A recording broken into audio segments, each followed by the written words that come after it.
All right, I think we're live. Woo, woo.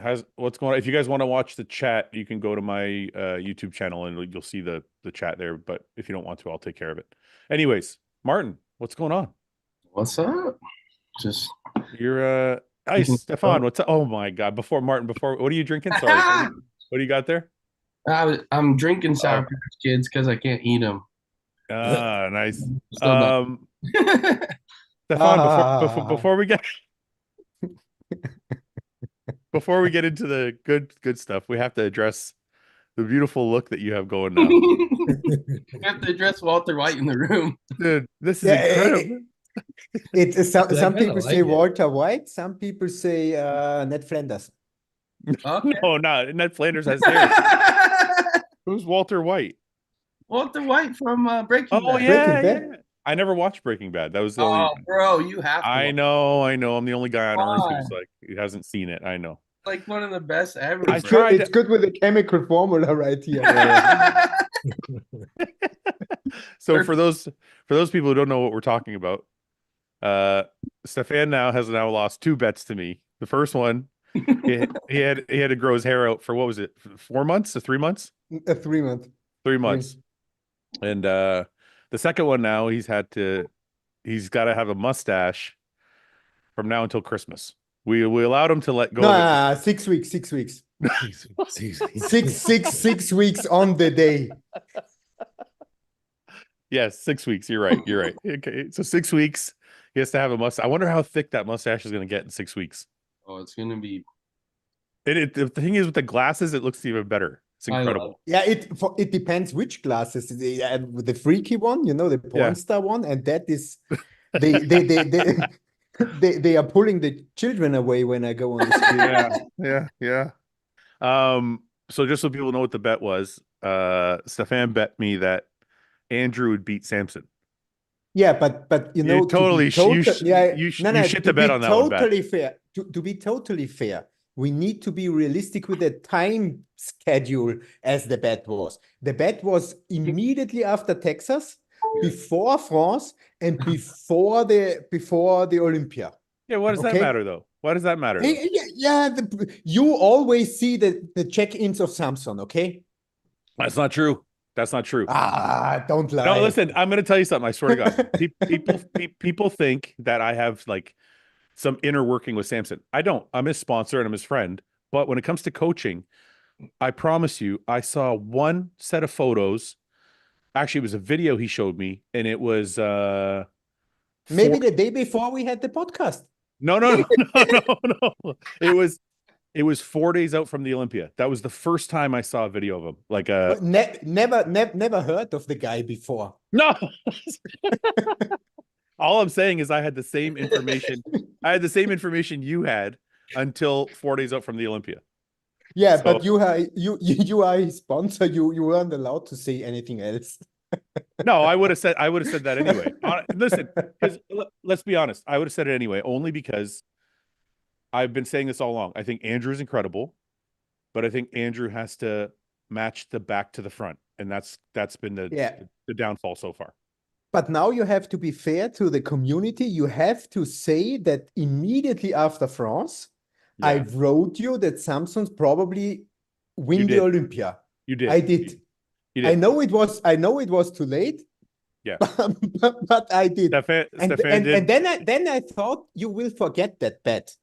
But no, I came backstage and it was the first you said. And then Ian, who hasn't anything to do with it, came with the ridiculous idea. Let's make a mustache. It will be funny. Thank you, Ian. Thank you. No, I will give you credit. After France, you said I think you said something like if he's a couple percent sharper. Yeah, just a little bit. Yeah, he can win the Olympia. So yeah, I will give you credit for that. Anyways, Martin, 4th place in your Olympia debut. Fucking holy shit. Did you, you know what? I was going to ask you, did you expect it? But I remember you did some Olympia predictions on this show and you actually put yourself in 4th. Yeah, bro. I honestly, I think so. It was before Nick dropped out, but I went back and looked at that podcast, And Yeah. I literally called 1 through like 9 or something like that. 100%, other than if you just took Nick out of, I know. I think I had him in 5th or maybe 6th under Andrew. But if you like took his name out and just moved everybody up, they were all right. I was like, fuck yeah, let's go. I want to show you this. Luckily, you're not part of it because you would have won. So I won the The predictions. prediction tour? The prediction. Stefan, you're all the way down here. I was the first one. Here you are, right here. This is you. What, the muscular guy? This guy is. Oh, You're in 11th place. These were your picks. oh my God. Hottie, Derek, Andrew, Samson, Martin, Yeah. Bonac, Nick. Bonac was what? 8th place or 9th place? 7. Oh, 7th. Okay, so you're close. Nick, we have to discount because he wasn't there. Brandon, yeah, you were pretty close, except for the top 4 you fucked up. Yeah. Because it was after, after Texas. Yeah, and Photo ended up in what? Yeah. 14th or something? Yeah, something like that. 13th or 14th. Brett. Who won? Brett, look how like this sweet hair you got going here. Dude, I'm like a model compared to everybody else. Is that Brett? No. Yeah. No, I gotta get the extra photos. Why is this one not dropping down? There we go. So what I get? 7th? You got It's 8th, equal place to 6th. You 6th. Oh, Yeah. tied for 6th. But it doesn't really count for you guys that came in at the end because you lose 10 points for Nick. No, I had Nick in there. It was when I know. I had to act like I didn't know he was dropped out. No, I know, but that's the whole point. You have Nick in there, okay. and he didn't compete, so you lost points for Nick, even though he wasn't there. So let's see what the rest say. How did Derek? You guys were Derek live, and Brett texted me. He's like, I almost fucked up and didn't. Yeah, he did. Brett did all his top 10 and didn't put Nick in, and then Ben was like, "Oh, what about Nick?" Like I forget Brandon, and you said, "Oh, what about?" That's a little different. Let's see. Bonac 10th, Raphael, Brandon. I mean, you had the top. You had the top 10. Yeah, you had the top 10. They'll shuffle around. Yeah, and then I don't have the one that you sent me, Martin, but I remember you sent it to me in text, and you had I screenshotted it from the podcast that we did. Dude, live. you had every single fucking one right. Yeah. Incredible. But Incredible. who won? Who won? I didn't see now who was the winner in that one. I won. No. Yeah. Look how bad he is. Look, first place. There's some bullshit going on. No, look, these are my picks. Samson, Hottie, Derek, Andrew, Martin, Raphael. What was Raphael? 9th? 8 or 9? Sorry. 8, yeah. Hunter, Brandon, Akeem, Bonac. But why did you win? You just had the top 3 right. Everything else is because Stefan, it goes by how many off you are. See these numbers over here? So like Andrew is 5th. I had him in 4th, so I lose 1 point. So when you add them all up, I had the least amount of points. But yeah, Ben, you didn't have Nick in it. Yeah, that's why I said it's not really fair to those people who. Yeah, it's completely bullshit. Yeah, well, I still won. Hey, whatever I have to do to win, it doesn't matter. We all got -10 for Nick. Yeah, well, you gotta be on the show more often. It's not my fault. I can't. Well, what am I supposed to do? That means I have to call you all individually and be like, hey, what do you want to do? No. But no, to answer your question, we definitely expected it as a team. It's something we talked about all year, that we knew we could do this, and we were very much had this in mind, that the top 5 was what we were going to do and what we came to the Olympia for. But you know, it's speaking something into existence and making it happen is 2 totally different things. So, you know, we talked about it all year, but to make it happen was definitely a great feeling, and one that I couldn't explain it, honestly. You know, I mean, to make things happen and have it go as we planned is something you couldn't write up any better, you know? Martin, what's it feel like to go from, I know you lost to Andrew, like, is that 2 years ago now? Mm-hmm. I think you lost to Andrew and James. You were behind James too at that show, right? It was it the Arnold UK? Yep. So my last showing before I started working with Stefan, I did the Arnold UK and I got fourth. So it was Andrew won, Patrick Johnson got second, and James Hollinshead got third. Okay, can I ask you who coached you before Stefan? Well, I did almost an entire off season by myself. Yeah. But when I was doing those preps, I was working with Branch. So Branch was helping me with my diet and my training. I remember that now. Yeah. And I ran my protocol and stuff like that. But it was an awesome experience, man, and I learned a lot from Branch, and we honestly put some really good looks on stage. So that's actually how I got linked up with Stefan, kind of. Was at the Arnold UK. We were backstage and he was like, if you do X, Y, and Z, you're going to look so good at finals. And I did those things and I looked incredible at finals. And boss texted me. Actually, I was going to the airport the next day and I told him, like, I was so pissed. What is that? Is that the Arnold UK you're showing? Yes. Yeah. I have the pictures for sure. Yeah. You could make it big when I send it to you, right? Yeah. Go ahead, Martin. Sorry. So I was really heartbroken, man. We got a lot better from Texas, but my placing got a lot worse. So like in my head, that completely messed with me. Yeah. I was like a lot more conditioned, a lot better, but they were just bigger guys. They had a lot more muscles, a lot deeper show. So like now looking back in hindsight, obviously I understand. But I was real heartbroken backstage, and boss, like, was there to just pick me up by my coattails and like, hey, like, look, I see a mini Phil Heath here. So after I left, I was in the airport and we were talking about maybe working together, and boss was like, look, whenever you're ready, I'm ready to make you a champion. And I was a little arrogant shithead and decided to work by myself for a few months. Before I said, you know what, I think I'm going to hand the reins over and let somebody take over. And so then this beautiful partnership. What made that happen? What was it that made you go, you know what, I'm going to take him up on his offer?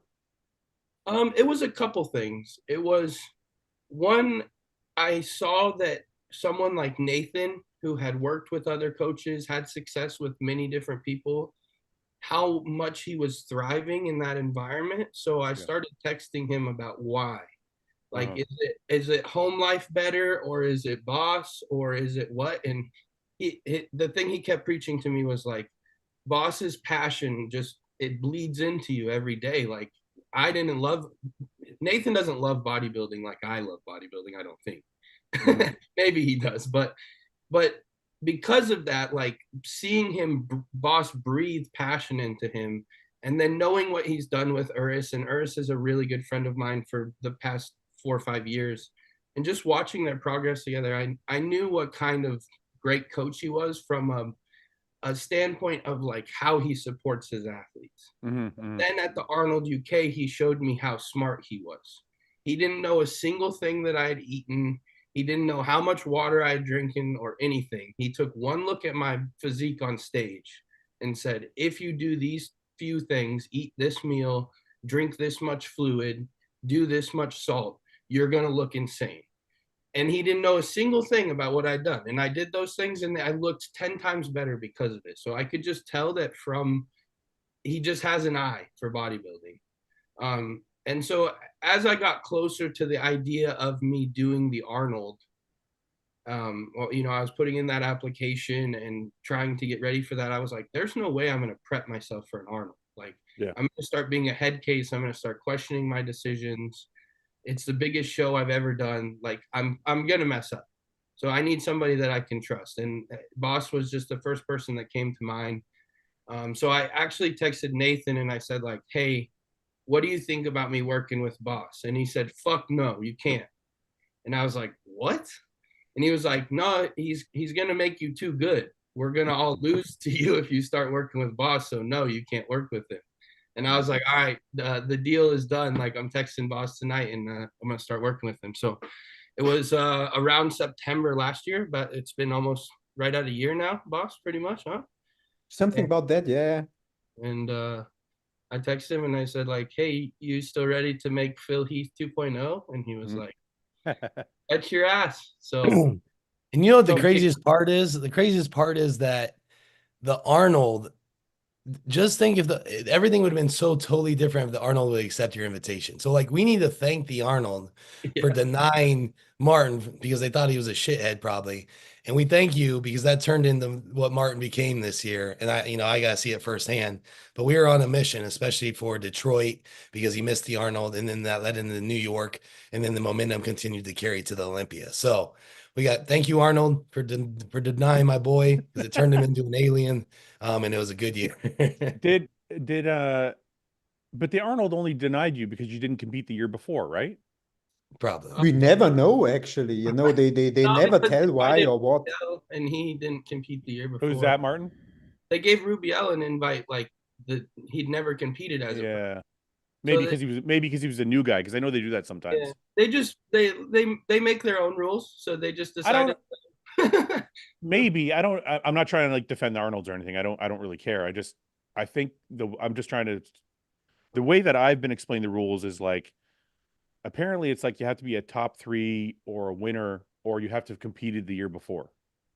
So I don't know if, and I'm sure they make exceptions for new people like Rubiel and stuff. I don't know. Yeah, Rubiel had the year before Prague top 3. Right. If that's really really the case, that would fit the criteria because he got third in Prague.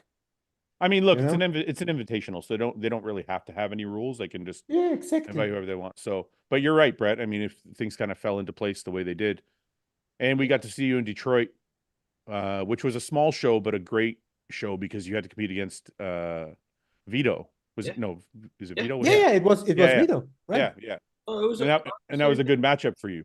I couldn't have written it any better, like them saying no to me was a chip on my shoulder. Like, cool, you'll see that I would have been in the top 3 at your show. Watch. And we went and proved that. I did, man. I had a chip on my shoulder because I know that the year before and stuff, like, people were doubting me and people didn't know what I was capable of, and a lot of people thought we were just fucking off and I wasn't taking it seriously. But the time that I was taking off was taken very seriously, and we knew that when I came back, we were gonna hurt some feelings. So it was my corner, man, and that's why we kept my physique a secret most of the year. That's why we worked social media the way we work social media. Is I wanted to make a big splash, and I didn't want people to know what I looked like until we were what we wanted to be. That's what we did at Detroit. We made a big statement, and then being able to get a peek in with Boss and see what it's like. And we took so many calculations, and we went and we got way better in 4 weeks for Detroit or for New York. And then, we took 1,000 more notes in New York, and the look we brought at the Olympia, man, like, I honestly, without me getting more muscle maturity and a little bit more tissue and stuff, like, I truly don't think we could have brought a better look. Do you think you beat Derek? Damn right. Damn right I did. So do you think, Stefan, what do you think? I want to know, and Brett, you were sitting in the audience like a few rows ahead of me. What do you guys think? Because they compared him with Derek and Hadi at one point. And I personally, and obviously I'm going to be a little bit I will start this. I'm always going to be a little biased, but truly, I think Martin beat Derek for third. And I think there is a really good talk for him at second against Hadi as well. It's just not quite yet there in the front. But obviously we saw, Martin won from the back. Hadi has great side shots, great ab and thigh. So it was close on the side, and then Hadi a little bit in the front. So it was really close. But in my personal opinion, I had Martin ahead of Derek for third, and really getting close there to Hadi too. So just exciting for the future of bodybuilding. I'm a little bit. Let me short. Go ahead, Stefan. Sorry. I'm a little bit more aggressive. I think if the posing changes we discuss now and a little bit the mobility changes we discuss now, if he brings even that would have brought that on the same stage, he would have beat both of them without any discussion with that shape and with that muscularity. And he would have probably been challenging Samson. Okay, wait a minute. I have a question. What you mean the changes you've made from the Olympia till now? Yeah. What changes? You know, what changes are you sometimes, talking about? Give me a couple examples. for example, in the front lineup and in the front double biceps, Martin is leaning a little bit too far back. That's why his upper body is fading away especially in comparison to Hardy and to Samson. That's something you always need to see against the opponent's life. We have a little bit, I would say, a mobility problem in the spine of the chest area, why his back can't be displayed in full size. Even and the point is, even if he don't display it in full size, like at this Olympia, he's still better than both of them. So if we are really able only to change that without any new gram of muscle, without any change of the condition, I'm sure he can beat both of them and challenge Samson. Do you think so? You think basically what you're saying is, physique-wise, Martin is better. It was just presentation-wise is what held him back. Okay. Yes. I mean, I think I can make a case for Derek, because Derek looked very imbalanced because of the legs. I don't know if I can make a case for Hadi just yet. Because of what? He's just more balanced. He's just more balanced. He's front 100%, head to toe, front to back. It's everything is there, and you never think, oh my God, that's lacking behind or something. No, Stefan. I said during my wrap up for the Olympia prejudge and finals, I said the most complete bodybuilder on the stage was Martin. He's not, and not to talk about you like you're not here, Martin, but literally wasn't missing any body parts. Everything is kind of put together properly. Symmetry is 10 out of 10, obvious. But there's other factors that come into play, like Brett said, like the density and detail and things like that change. But for example, make scoring take a look at the density and at the details at Marty's most muscular shot. Of course. Especially also against Hardy, that was just insane. The reason I would have see, it's tough because when I saw him compared with Hardy, I was like, I thought to myself, Martin's more balanced and he's a little bigger. And I think it was the detail that Hadi brings that won it for him, or not won it for him, but put him ahead of Martin. I do think I could make a case for third for sure. The only question I have is between Brett and Stefan, what do you guys think about Friday night? Because I thought Friday night was what held him back a little bit. The second half of Friday night. Yeah, but that's just normal. When Marty went on stage, it was his first Olympia. Oh, okay. Of course. There was you saw in his eyes a little bit. He was a little bit shy. He was a little bit set back. Then there was that misunderstanding: is he in the call out or not? We heard it clear, but the boys on stage, the others also told me nobody could hear anything. So he went out, he went back, he went out, he went back. Stress up, down, stress up, down. If you are a multi-Olympian like Hardy, Samson, or Derek, that's not a problem. But that for sure affected Martin a little bit. And the really cool thing is, and that's why I love bodybuilding that much, or why I love simplicity that much. We didn't change a thing from Friday to Saturday. Yeah, but maybe it just was the relaxation, dropping of the stress, being more comfortable, seeing where you match their expectations. He was so self-confident on that Friday evening that I knew Saturday will be something total different, because the boy was in his zone. Well, yeah, because once the body relaxes, then he can actually produce what he wants to. But I think the other factor, and you can correct me if I'm wrong, but wouldn't an extra day of drying out, an extra day of eating also change the look? We don't dry out a lot, actually. It's just we keep going. But even just an extra day of eating, because he looked more full on Saturday night. I think he was tighter, and that was the reason why he looked more full.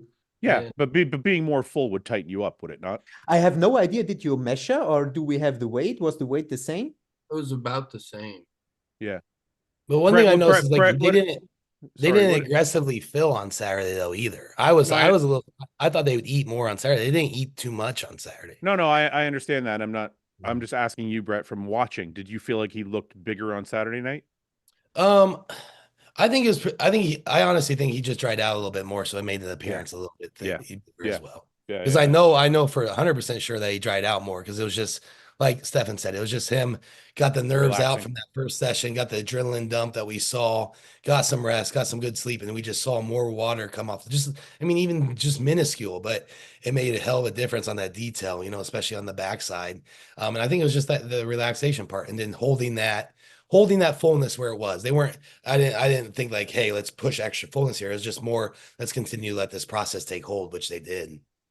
Martin, I want to ask you what it feels like. 27? Yeah. So 27, you're at your first Olympia. You get called, you kind of predicted it. So I don't know how excited you were, but like, what is it like to actually first get that call out? And like Stefan said, what did it feel like to be like, no, you're not in the call out. Yes, you are in the call out. No, you're not. Like, were you upset? Were you like, did it stress you out, like Stefan said, or was it just like you went with it? No, it definitely like kind of threw me through a loop because like I was expecting my name to get called. So like at first I thought I heard it, but you couldn't hardly hear a fucking thing. So when I didn't go out there, then they called Andrew too, and he couldn't hear his name either. Yeah. So I'm like, okay, well then they probably called me because if he couldn't hear it either, then like maybe it's just where we are standing and couldn't hear it. So that's when I walked out.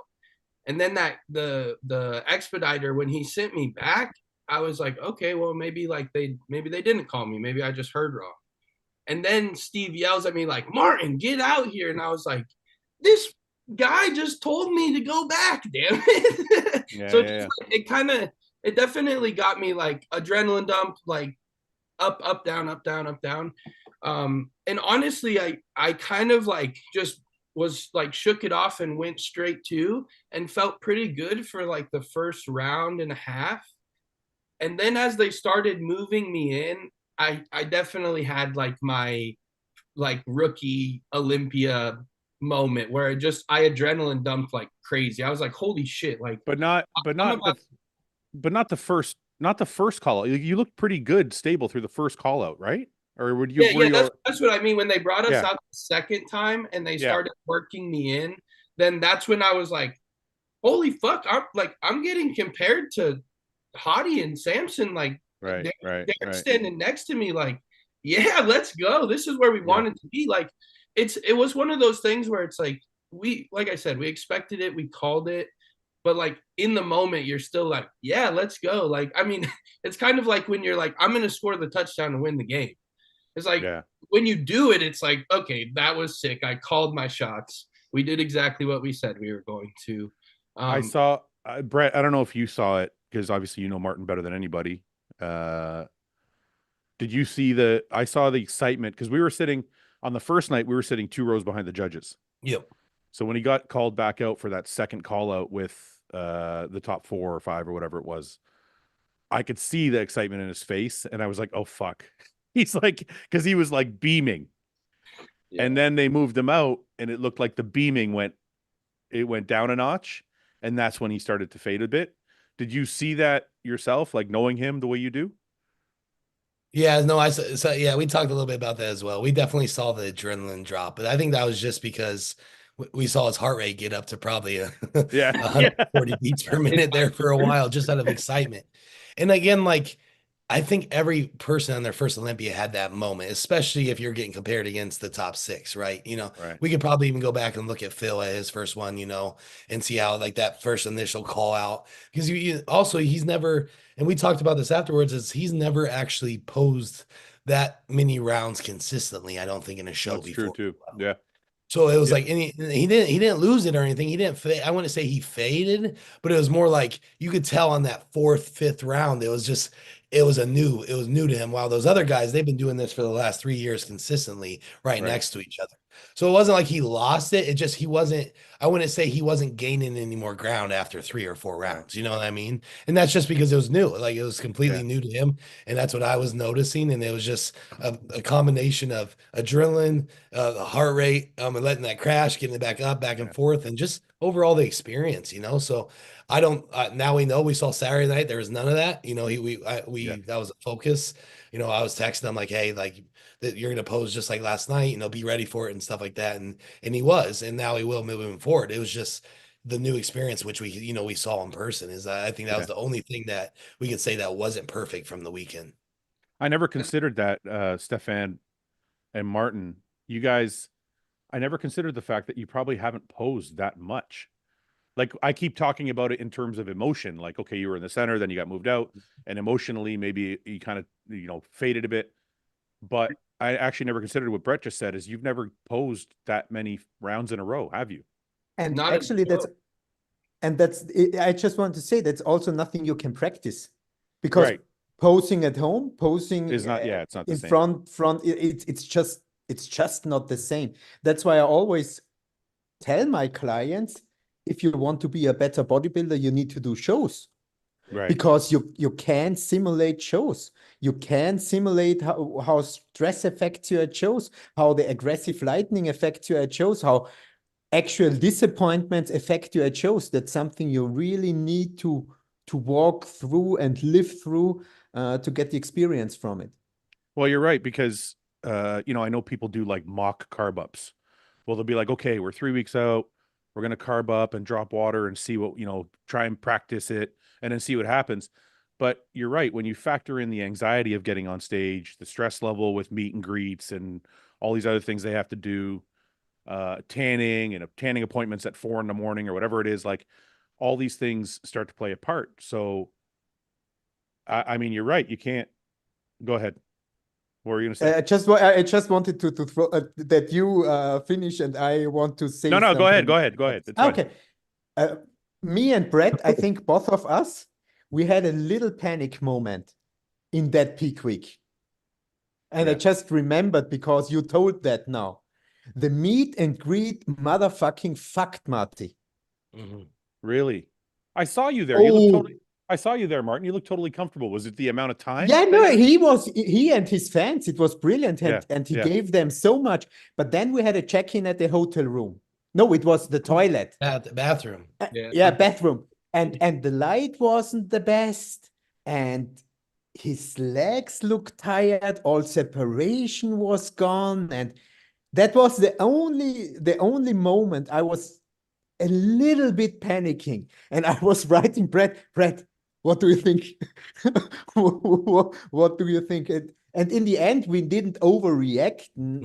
We just saw it realistically, that it was the 3 hours of standing in that motherfucking cold room with the air condition giving everything, and that he just was motherfucking tired, because in the morning everything was fine again. But that was a little bit a panic moment, and that's one of the things you just told.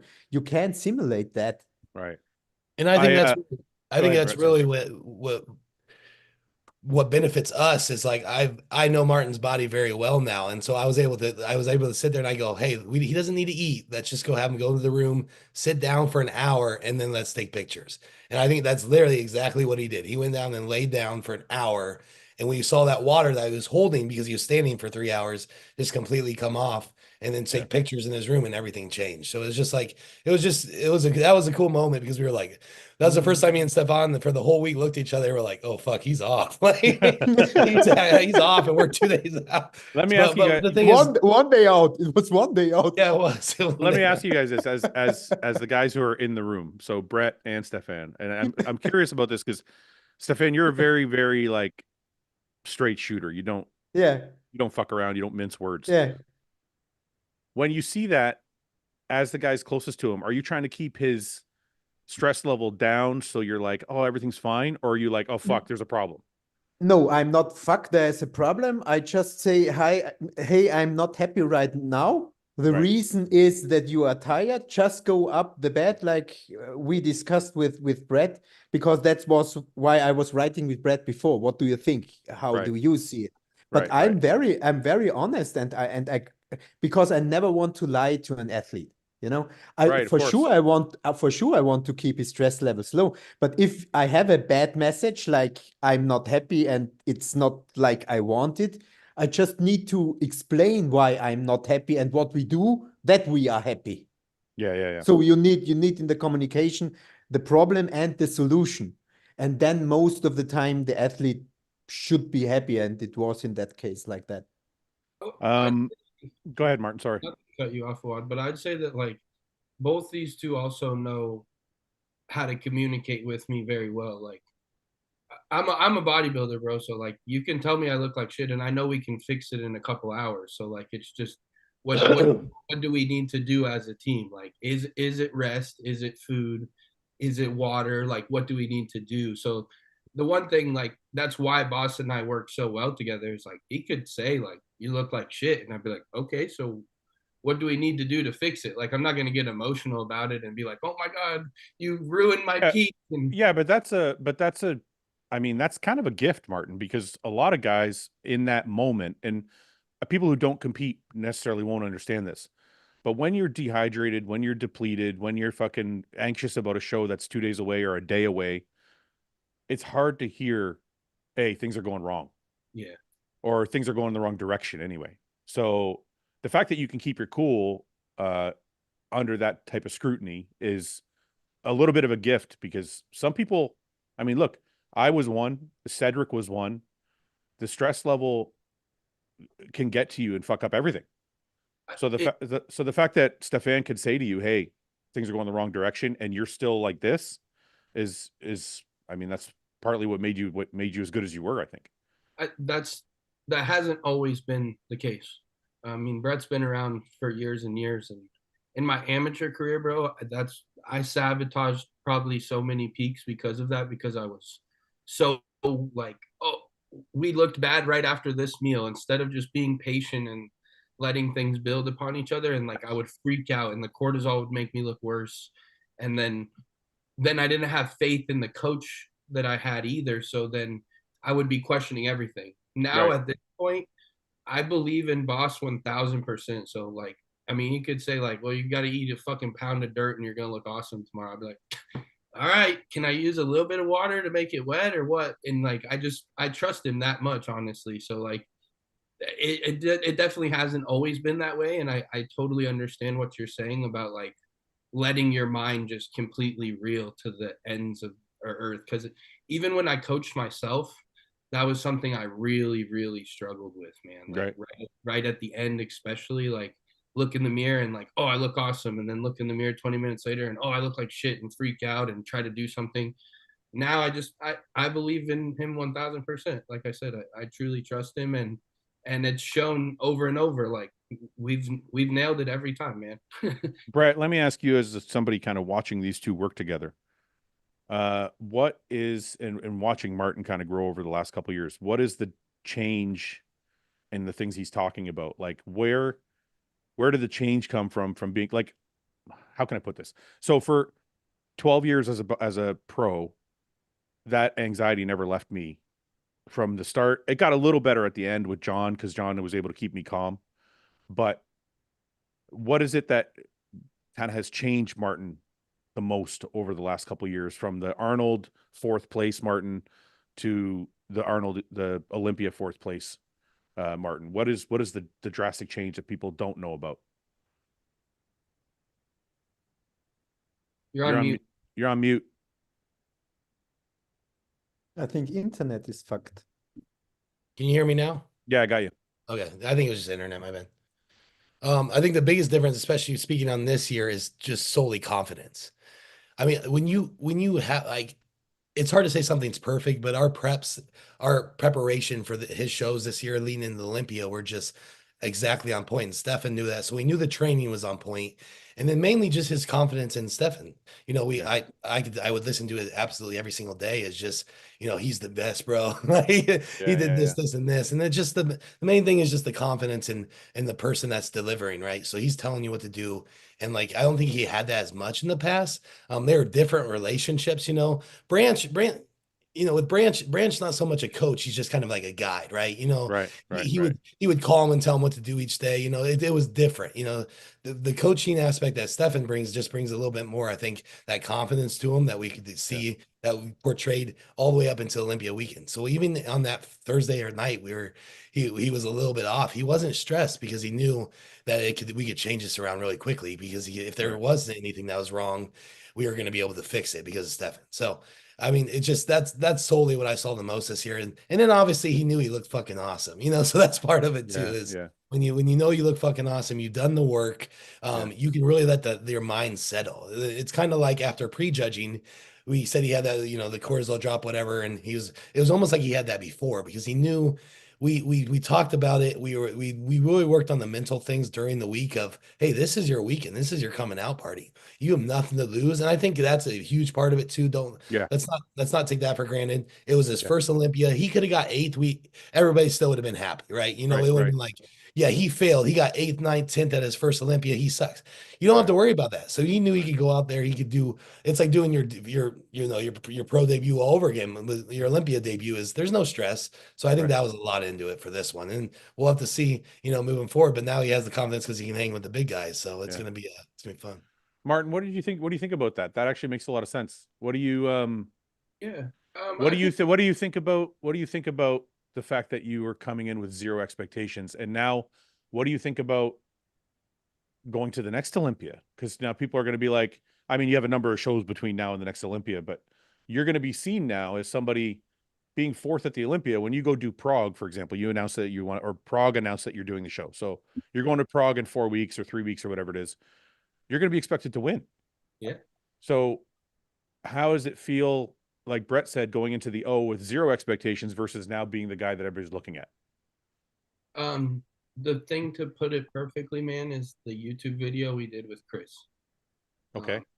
I didn't watch it. Tell me what that means. Yeah. So the best advice I got from Chris, and honestly something that I've kind of already done, but he really brought it to light, is it's all about internal pressure.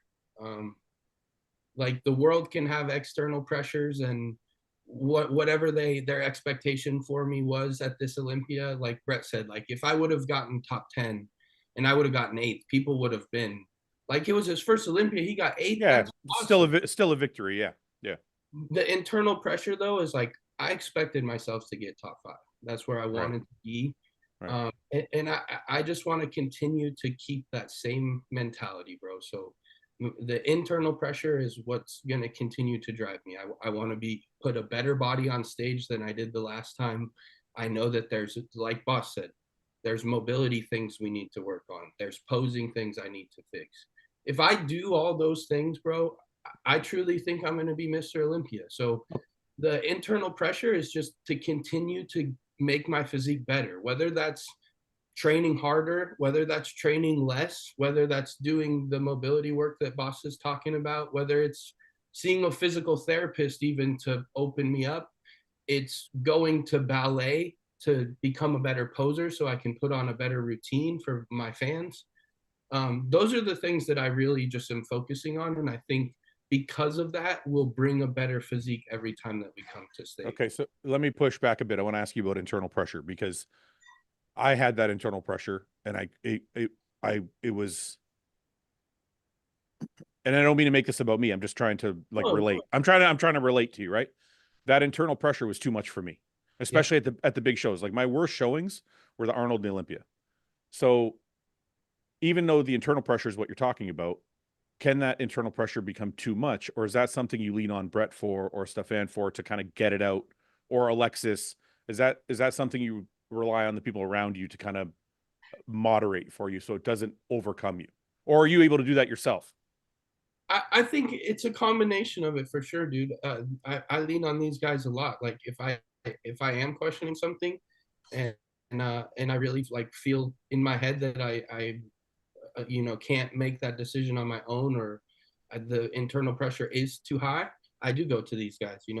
Brett and I, when we're training and we're killing each other in the gym, sometimes I'm like, hey man, like X, Y, and Z, I don't feel confident today in this.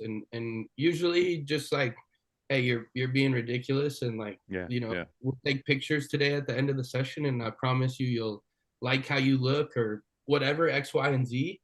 And because of that, these guys have my back, but I do feel that my sports background gives me a little bit of an advantage in that internal pressure of trying to rise to the occasion. Right. Something we always talked about when I was in high school sports and even in college sports was like being a gamer. It's like the big time players make big time plays in big time games. Yeah. Yeah. And that's something that I've always took a little pride in. It's like, I want to be the guy that scores the touchdown in the state championship game. I want to, give me the ball. You want the ball at the end of the game. Yeah. Yeah. So that's something that we take a lot of pride in. And I know this group right here, Brett's college background was sports as well. So we both have that mentality of like, give me the ball and we'll finish it. This is our time. And I think there's something truly to that too, as well. Cause I know, Martin, you played in the state championship game. How many times you said?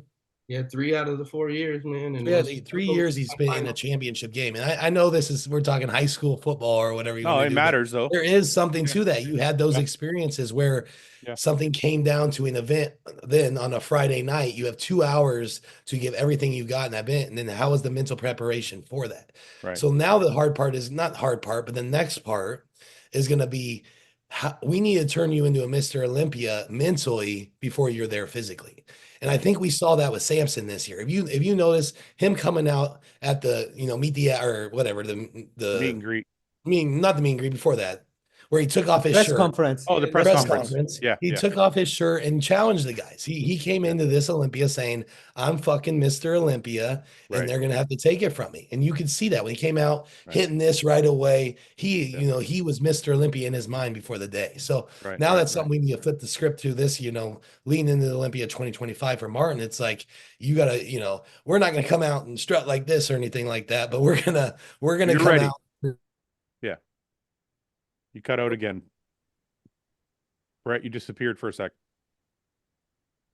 I gotta get Brett new internet. I think I'm at my parents right now. That's at his parents. Yeah. Oh, that's why. Okay. Yeah. Listen, I want to ask you guys a kind of. Let me just one thing to that topic. Go ahead. Because it's so interesting, because the people always ask me, why is Marty that good? I get this question nearly every day from somehow. Why is Marty as Marty is? And I think there are a few factors. One factor for sure, and I have to, because I didn't say it until now in that podcast, a big shout out and a very, very big thanks to Brett. Oh, of course. It's not very often that I can 100% rely on that every training is motherfucking high quality. What those two guys are doing is just incredible. And I don't think that many people out there have that friendship, that together training, that I don't think that there are many out there. And that is really something special. And the second thing is the thing which Brett told.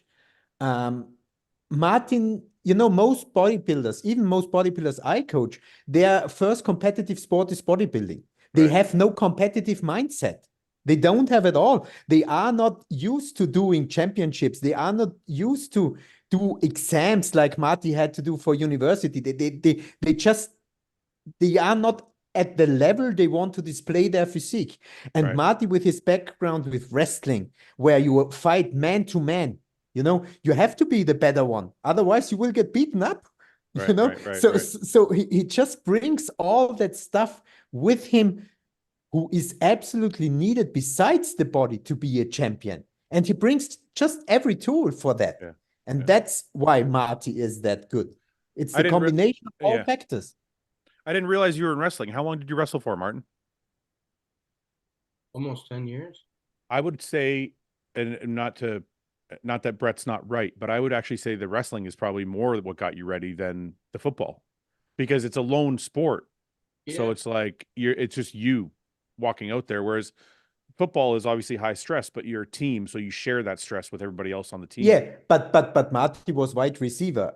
Either you catch the ball or you are the fucking idiot. No, listen, I understand that, and I'm not disagreeing with you or Brett at all. All I'm saying is wrestling is you, and like you said, you're basically fighting somebody else. So that's the highest stress event I can think of. Yeah, no, so, I think all of my sports backgrounds play into this. So definitely the wrestling. I think that's a huge self-confidence for me that I took away from wrestling, is like, you versus me. I promise you, I'll come out on top. Like, I'm gonna whip your ass. I did jiu-jitsu for a few months earlier this year. Me and you have to roll. Let's do it. Let's run. Just joking. My flexibility is absolutely garbage now. But I'm 46, so I'm not gonna fucking do it very well. Listen, I have a more revealing question I want to ask you guys. Because Brett and Stefan, I'm sure you guys are the only ones that hear this kind of thing. Are there periods of time where Martin needs to be picked up, or is he pretty confident the whole way through a prep? Like, are there times, Stefan or Brett, where he'll call you and be like, I don't know, this show's too big for me. I don't know if I can do this. I'm feeling it. Or is he just all the way through just plowing through the fucking work? For at least with me, or also what I'm quite good in reading between the lines also, but I didn't read anything between the lines. When it comes to that, he's a 10 out of 10. Yeah. So Brett, I have no idea, Brett. No, I mean, it's very, very, very rare that I've ever had to like pick him up from the dumps or something. And right. Especially, like I said, that's more of in the late, maybe in the past a few times, but he has extreme confidence in himself. Like I said, it came back to that this entire prep. So there's nothing that we're hiding behind the scenes where he's, mentally weak or anything like that. And honestly, like if he did, it'd be the same thing. Like when I come to him, it'd be like, hey man, we're just gonna man the fuck up and work harder tomorrow. That's all. That's all we're gonna tell each other anyway. So we just keep going, man. Go ahead, Stefan. Sorry. And one thing which shows that brilliantly was the New York Pro. Okay. Right. I think 8 out of 10 people would have probably been cracked after the New York Pro, because Marty didn't win, or the athlete didn't win, Right. But it was so classical and typical Marty after, we showed them how good we are. There was just, the pleasure of everything went well. Okay, the result was not the result we hoped for, but that what was displayed was our original goal. And it's just one step to the end goal, and we go forward, we are positive. That's just such an incredible good mental strength, with making a mark down under it and just go forward. Brett, when you just qualified for the 25 Olympia, so you just went through your own 14 or 16 week prep. I don't know how long it was. Are you the same? Like, do you guys feed off each other in personality and in physicality? Like, are you feeding off of Martin's confidence and Martin's feeding off of your confidence, or do you have a different mindset altogether? No, I think that's why it works so well, is we do feed off of each other. It's an accountability thing, right? So it's like, and that's why it works for us. Is like, he's going through the same shit I'm going through. So I'm someone, and like it brings that team aspect to a very selfish sport, or just a singular sport, and it's, hey, like I might feel like shit today, but I'm gonna have to train because Martin's there. I know he's feeling the same, and so we don't really talk about it. We know it. Don't worry. We get the looks, and there's training sessions where we might talk to each other for the first half of it until you get your endorphins released and you're going. You know what I mean? You don't start having fun until you're actually in the middle of it. So it's just more of a matter of fact that I'm not going to let him down. He's not going to let me down.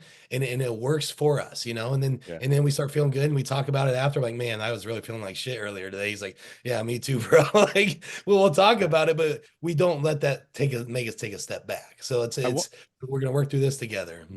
I wonder, like Stefan said, I wonder how many guys actually have this. Cause like I had Paul's been my training partner for like 25 years. I wonder how many guys have like somebody like that can feel exactly what they're feeling. Cause everything you're describing right now is exactly how me and Paul would be. Like we would walk Yeah. in the gym sometimes and not talk, and then after like the hardest set of squats, you're Start kind of like, laughing. okay, now we can get through the rest of this shit. Yeah, no, I know the feeling. No, So it's something you got to build, man. It's years of training together. You know, it didn't start like that, and it's understanding each other and understanding the mannerisms, understanding, you know, their personality, but also just knowing that no matter what, this person's got your back. And I think that's just the loyalty aspect. You know, I have 1,000% loyalty, and then Martin as a training partner, as well as a friend, as well as you know, someone that oversees my prep too, right? Like he's got eyes on me. He's wanting me to do the best I can. So that's just it's just the flow. And I don't think enough people do that, especially other bodybuilders. I think egos get in the way of training. You know what I mean? With you know, other bodybuilders training with other bodybuilders, they don't stick it out because the egos get in the way, their own, you know, their own personal timing, what they want to do gets in the way. But if you want to get better results, I think we found a good formula, but it requires sacrifice. You know, Martin had to pick up his life and move down to Florida for this to happen, right? So it's just like it involves sacrifice, but if you make it work, it can create some good results. So Martin, you are fourth place in the world, and you decided not to sit back and wait until next year. I know you have to requalify, but you're getting right back into it. So are you doing Prague to requalify for the Olympia, or are you doing Prague just because you want to compete more? Because I want to compete. You want the check. You want the check, don't you? Dude, you know what's so funny? I'm joking. I'm joking. I know you're fucking with me, but just to tell everybody, you know, it's like that's funny that you say that, because you know, of all people, I won Detroit, and he was like, I come off stage, it's like, hey bro, just like joking with me. He's like, hey bro, like I don't think we're gonna be able to pay you right away. So like, you know, you think I didn't say right away. I said I don't think Stefan. I went up to did you tell Stefan this? Yeah. I walked up to Martin after I'm like, man, the show didn't do too well. I don't think I can pay you. And he didn't give a shit. He was like, that's okay, bro. It's okay, man. I'm like, what the fuck? I'm like, I'm just joking. No hard feelings. Yeah. I'm like, oh, well, like, whatever, bro. Like, I got my Olympia qualification. Like, I just love bodybuilding, man. So honestly, Prague is kind of two things for me. One is like, I want to travel the world, and this gives me the opportunity to do so.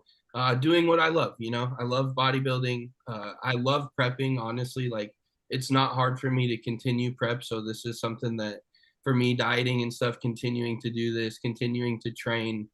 This is what Brett and I were going to do anyways, you know. It just would have been probably more food than I'm eating now, but right. But you know, that, and then also I really think it's important as a bodybuilder to build your business. Yes. The way to do that is to get in front of the people and to make the people fall in love with you. And, you know, I want to go see my European fans and give them the opportunity to see me in person. A lot of these people don't get to travel to the Olympia or to America shows. So this gives them an opportunity to be able to buy a plane ticket, come see me live in person, and get to see number 4 in the world. You know, I think that's awesome. And I loved the 90s bodybuilders and the early 2000s when guys were doing European tours. Yeah. And just bodybuilding, bro. I love bodybuilding. I think it's so awesome. Martin, do you think, and Brett, you can answer this too. Do you guys think that the social media pressure is what's changed the level of competition as far as frequency goes? Because when you talk about the 90s or you talk about the 2000s, there wasn't any social media for people to experience backlash and shit talk and all these things. And I feel like bodybuilders are almost a little bit fearful of the hate or backlash or whatever that comes with a loss or missing your peak or whatever. So there's more pressure to do well, so they compete less and try and nail it. And a lot of times guys who compete less don't nail it. So like, do you guys think social media has anything to do with the fact that guys are competing less? Or do you think it's just that contracts are bigger and guys are really calculated about where they want to be? I think it'd be ignorant. I think it'd be ignorant not to say that that doesn't have something to do with it. Absolutely. You know, it's especially in the days we live in today, it's just about protecting your image more and things like that. Right. And yeah, the backlash and the social media is such a negative place. We're seeing a lot of that right now for sure. Right. But it's just, and it does factor in, especially for choosing shows but I think back then it was it was just more of a means. Is like everybody did the shows, right? It was like, hey, we have a travel schedule. They even set it up that way where it was like bang, bang, bang, you know, Yeah, you all could do all the across shows. Europe Yeah. and things like that. So it would string together more. But Yeah. we haven't seen that in a while, and I would definitely say that has to do with it. Martin, what do you think? Do you think guys are, because Samson's talked to me about that, about Yeah. because when he called me about France, he said, I want to do France. I said, look, I support you no matter what you want to do. Just know that there's going to be a lot of videos and backlash and shit and whatever. And he said to me, I don't care. I don't want to base my career on backlash or whatever. Right. So I actually respect that.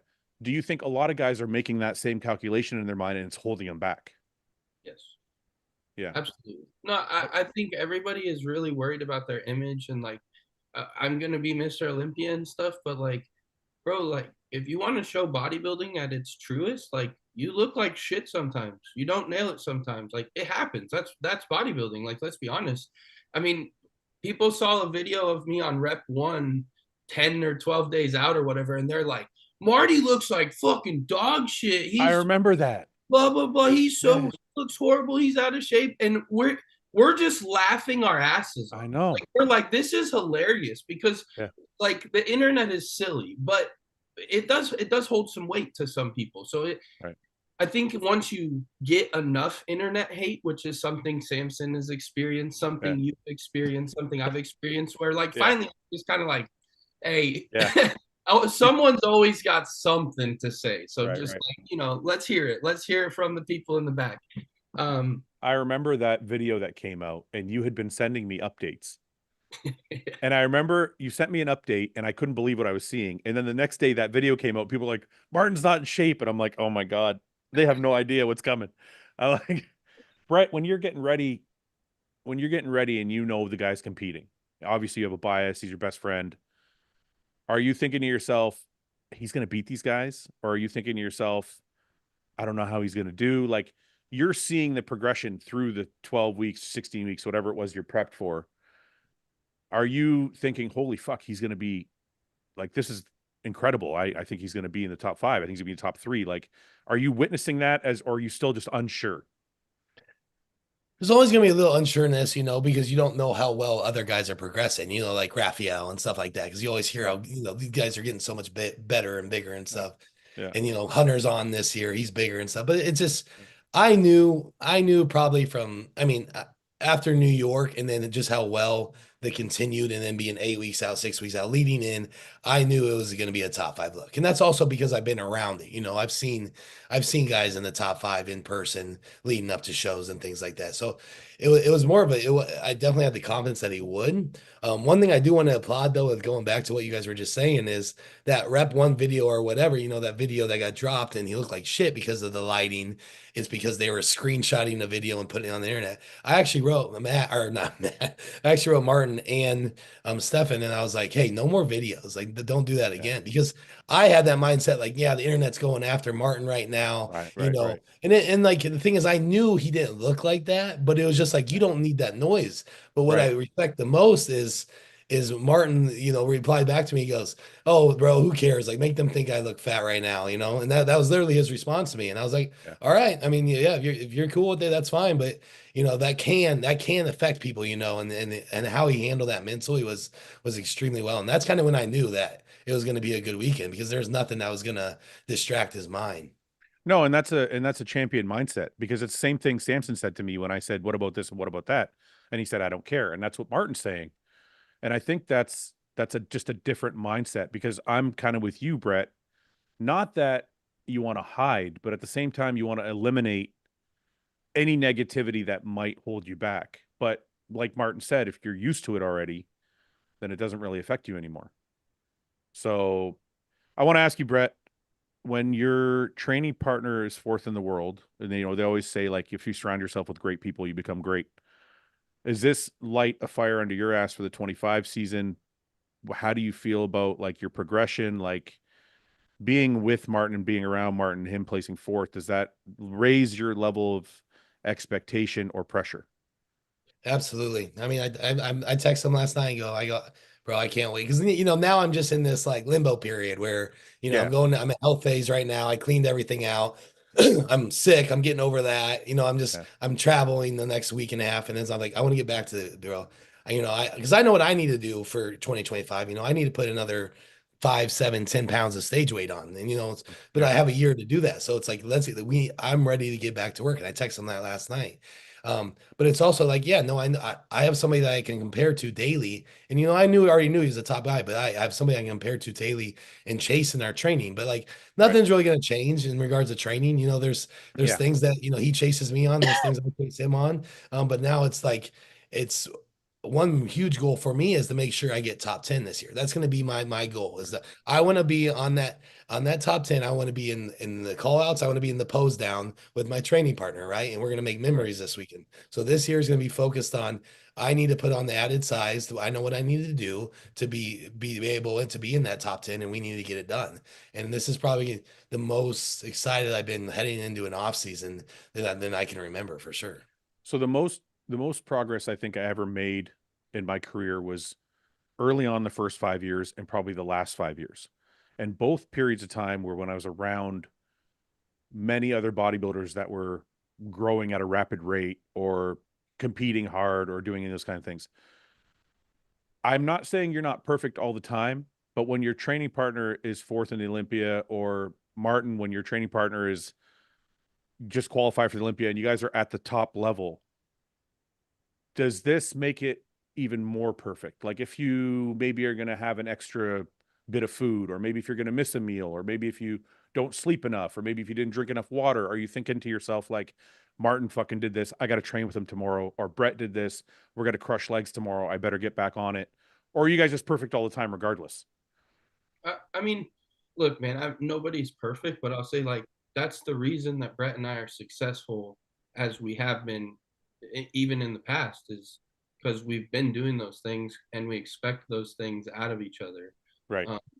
I'll say this right now, bro. I know Brett said top 10, but like we're both top 5 bodybuilders in the world, man. Brett's a fucking animal, and the thing is, man, is like I know that because he goes to blows with me every day in training, and he works just as hard as I do at everything he does, man. Right. He's Right. got the same work ethic as me, and he's got a drive just like mine, and that's why we're best friends, and that's why we kill each other every day in the gym, and that's why we are where we are. But I think the cooler thing is like you guys are just seeing the beginning of what Brett and I are capable of together. Right.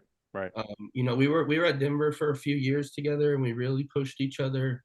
But coming down here to Florida, like it tenfolded our relationship.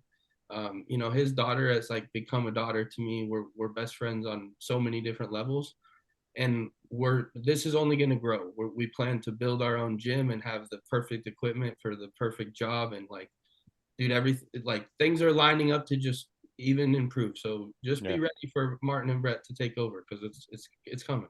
I just want to show this real quick because Stefan sent it to me. So this is you at the Arnold 2 years ago.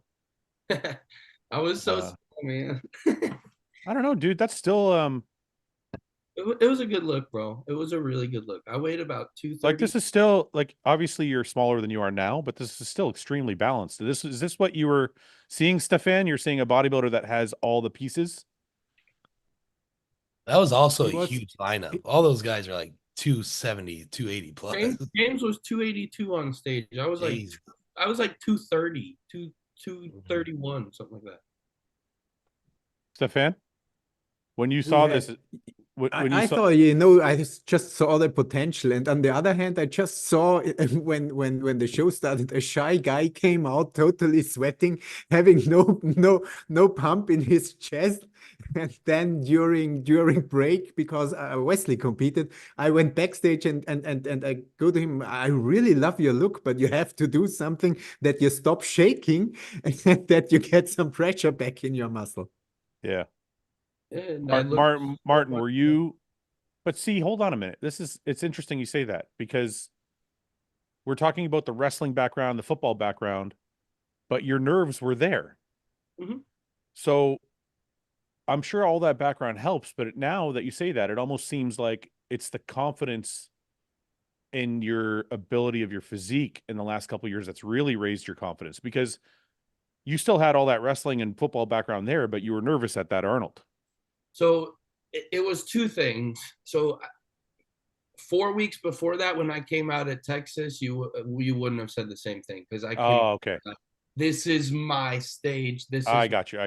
Okay. I got second to Andrew, and it kind of rattled my confidence some. I see. Then when I came, the Arnold UK really messed me up because what they did backstage is they told us, you're going to do routines first, or we're going to do lines, then you're going to do routines, then we're going to do comparisons. And then instead, they brought us out in lines first, then routines, then comparisons, and I could feel myself going flat.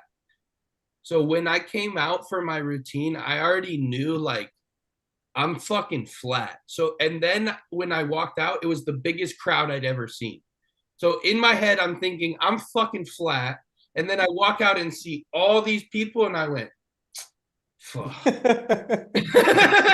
Like, I was just not, I knew I wasn't on, you know, it's like, yeah. When you're on, you're on. Then when I came out at finals, when boss gave me some advice, like, hey, you need some more electrolytes and do this, and you need some fluid. And then I was a lot more confident. So at the night show, I came out and I was like, okay, like, I can do this. I could still win.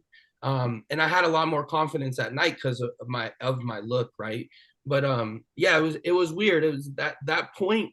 I mean, honestly, that show rattled me bad, bro. After the Arnold UK, I called Brett, said I was done bodybuilding. I was gonna quit bodybuilding. Yeah, man, I was gonna go back to. Wait, you know what though? Bodybuilders do this on a regular basis. You know how many? Can I tell you? You know how many times I've heard a bodybuilder, and it's so funny because I think I sat my family down like 5 times and retired, but without actually retiring. So whenever anybody says to me, "I'm retiring, bro," like even when Ian told me he was retiring, I'm like, "Ah, he's gonna be fine. Once he eats some food and like cleans out, he'll get his mind back to normal." So yeah, I've heard people say that a million times, and it's like 99% of the time, it's just like they need to take a break. Yeah, no, I mean, Brett was like, "You're retarded, bro. Go train tomorrow." And like, you'll see, you'll be back to bodybuilding in 2 weeks. Like, you love bodybuilding more than anyone I know. Dude, the other thing, honestly, I gotta say this, man, is like, I talking about Brett and I and the progress we're about to make and like what I'm seeing for the future. Dude, I'm watching Brett fall in love more and more with bodybuilding every day. And like that part is like really exciting to me, honestly, bro. It's cool to watch. Like this year, I've watched him fall more and more in love with it and seen him flourish because of it. And it's been awesome to see just me and my best friend training hard and gonna be the best in the world, bro. That's pretty cool. All right. So there's some massive news I want to touch on, and I want to actually get your thoughts, Stefan. Because some bodybuilding news has been going around, and it's like we just have to touch on it because the entire chat has been like basically since we started the conversation has been going on about it. So I'm gonna ask you about it. So Quentin Aria made a video yesterday about Matt Jansen, and I think he was touching on the Nick Walker situation. I'm not going to ask you about that because I don't expect you to talk about anybody, but what I do want to talk about is Quentin kind of said, even though he said you were a great coach, he mentioned some other people that were great coaches. I kind of got the impression that he was saying in the video as well that you don't need a coach, and coaches are not as important as you think. And in a sense, I agree with him in one side of things, that there are coaches out there that don't necessarily know all the things that they say they do. But I feel like painting the entire coaching industry with this one brush is also the wrong thing to do. So as a coach yourself, do you want to touch on the Nick Walker, Matt Jansen situation? What might have gone wrong? What you feel like ask what you want to ask. I am. I am. You know me. I'm always open. No, but I kind of am. Like, do you think bodybuilders need coaches? Do you think coaches do you think the coaching era is kind of coming to an end, or do you think coaches are an important part of bodybuilding? How do you feel about that? You know, I would go down from the pyramid from the top and would say, in life, decisions will differ the winner from the loser. Mm-hmm.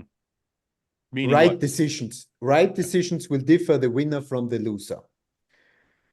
There will come a point for most people, not for all, where your mind isn't clear and it's probably the right decision that someone else is doing decisions.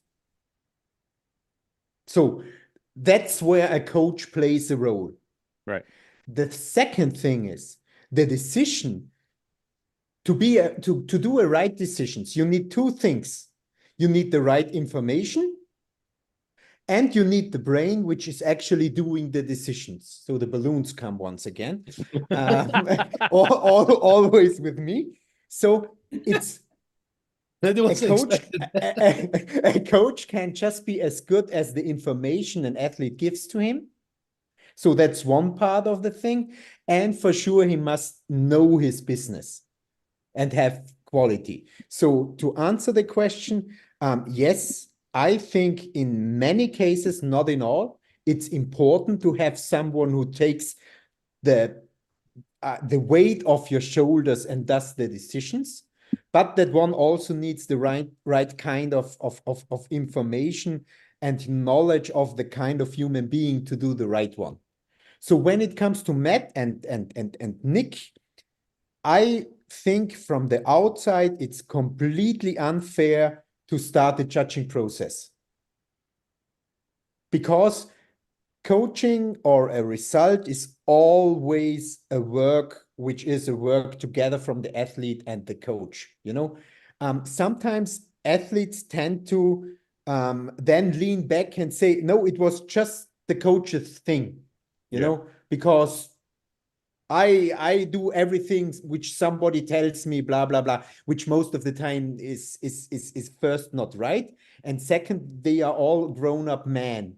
And a discussion has to be set up to get to the right direction. So I wouldn't trust that process from the outside, because I just think it's unfair to talk over a thing where two people are involved and you didn't hear both sides. Sure. So do you think, okay, so let's take the Matt and Nick situation. Mm-hmm. So if you were to place blame, not that we can place blame because we don't know actually what happened, but if looking from the outside in, if you were to place blame, you would place it on both of them. You wouldn't lean, towards one or the other. No, I wouldn't lean towards, you know, it can be maybe the setback from the New York Pro that they weren't 100% happy with the look and Marty pushed them more as they supposed to, could lead to psychological imbalance of Nick. Matt perhaps didn't see that, did the wrong decisions because of that, because Nick wasn't pointing on that factor. And that's just, you know, that's 100% hypothetical what I say. But it's just an example where you can find a result in the, I would say in the how is it called in English? On both sides. Yeah. Where you could be guilty or not guilty, if we could even talk about guilty, you know. When I learned something in 20 years of coaching, there are always two sides. Sure, I agree with you, but I do want to say this. Yeah. From knowing Nick, the small amount that I do, I mean, he worked for our company for a little under a year, so I kind of got to see how he operates. When it comes to bodybuilding, like physically bodybuilding, Nick seems like he doesn't miss a beat. Like he doesn't miss a training session, doesn't miss a meal, doesn't miss a cardio session. He seems very, very locked in all the time. Yeah, but 30 or 40% of bodybuilding is psychological strength. I know. Hold on for a second. So let's say you have this athlete that's 100% locked in and the coach is giving direction. Is it not the coach's job to figure out that the athlete is mentally not feeling a certain way, or his physique is not doing what it's supposed to? Or like when I'm looking at the situation. Yeah, but maybe that's the point why they then said, okay, we pull out because we can't bring the result. Yeah, but you would have known that as a coach more than 2 weeks out. Maybe they did. Like as a coach. Maybe they did. They just waited for it to announce it. You know, it could be that maybe they did actually. But don't you ask yourself why? Like if I'm Matt Jansen and I've worked with And again, I'm not trying to beat up Matt. I know the whole bodybuilding world right now is piling on Matt, and I don't want to do that. I just tell you an example from myself, okay? Diogo Montenegro, who got the who won the Arnold. Yeah, he pulled out of the Olympia too. Yeah, got Olympia. Okay, so is that your athlete? Yeah. Okay. Diogo is always the last minute guy. Why did you force your athlete to pull out of the Olympia? I will tell you now. I'm just joking. I'm just joking. No, I did. I will tell you now. Totally transparent. Like something can happen. Sure. So Diogo is always a last minute guy. You know, he needs the stress before a show to get really the mindset 100% and being focused. It has been every prep he did. You know, it always was a last minute prep, and that's how he did. Right. So 8 weeks out, I'm going to say, hey, Diogo, we need to force up, be accurate, do everything, because we are challenging behind, because in off season you get too fat because you got too fat from several reasons. Right. This time, his daughter had pneumonia, which was very long in the hospital. His wife got sick. He was very long in the hospital. You need drive there, drive back, do that, the mental stress. Sure. So with Diogo, and that he is a last minute guy, I really needed to see him personally before the Olympia to do that decision. Martin knows it. I shared you my thoughts. I need to see it. Okay, we push the cardio to the maximum. We push the diet to the maximum, but still to a point it is acceptable and not unhealthy, because that's always very important for me. But when I saw him live, I knew, okay, we just not gonna do it. And I need to pull him out of the Olympia, even if he wants to do it. But there wouldn't have been a sense, and it wouldn't have been a good picture he would have displaced on that stage, because due to the circumstances of stress, sick family, hospital here and there, even with doing all that high amount of cardio, and he's a 100% guy. When he's then in prep, he's a 100% guy and he does everything. But it just didn't work. For example, when we pulled that trigger, he always competes at 77, 78 kilograms. Yeah. And at 5 weeks out, he's always at 86. Right. And when we pull the trigger, it always perfectly slides into peak week. Right. Okay. Right. But this time from 86 to 83 lasted 4 weeks, and then nothing happened anymore. It just nothing happened anymore. And before doing something ridiculous bullshit stuff, I pulled the athlete out. And for example, that could have also been the story for Nick and Matt, because we just don't know what was going on. Okay, but I have a couple questions that probably the public would want answered. Yeah. First and foremost, is it not the coach's responsibility to fix that? If you know 76 kilograms is where he should be, and he's stuck at 83. If I'm the athlete, and I'm gonna speak completely bluntly for a second. Yeah. Go full speed. If I'm the athlete and I want to do the Mr. Olympia, and you're like, you're stuck at 83, we should pull out. I'm like, well, I paid you, man. Like, I paid you to get me to 76. So why am I not at 76? Like, it's the coach's job to get the athlete there. So the public it's for example the athlete's job when you say, okay, we need in off season to be accountable, and you shouldn't go over 86 and then you have 95. Yeah, that's fine. I mean, if the athlete, you know what I mean? I agree with you, but okay, but I'm still going to push back as if I'm the public. So prep time rolls around, and you're like, fuck, this guy's 95 kilograms. What the fuck am I going to do with him? Yeah. Would it not be the coach's job to say, hey, we got to start 2 or 3 weeks or 4 weeks? Yeah, earlier. we did. Yeah, we did. Yeah. So there's still not really. You know that there are circumstances out there you can't control, and that will always happen.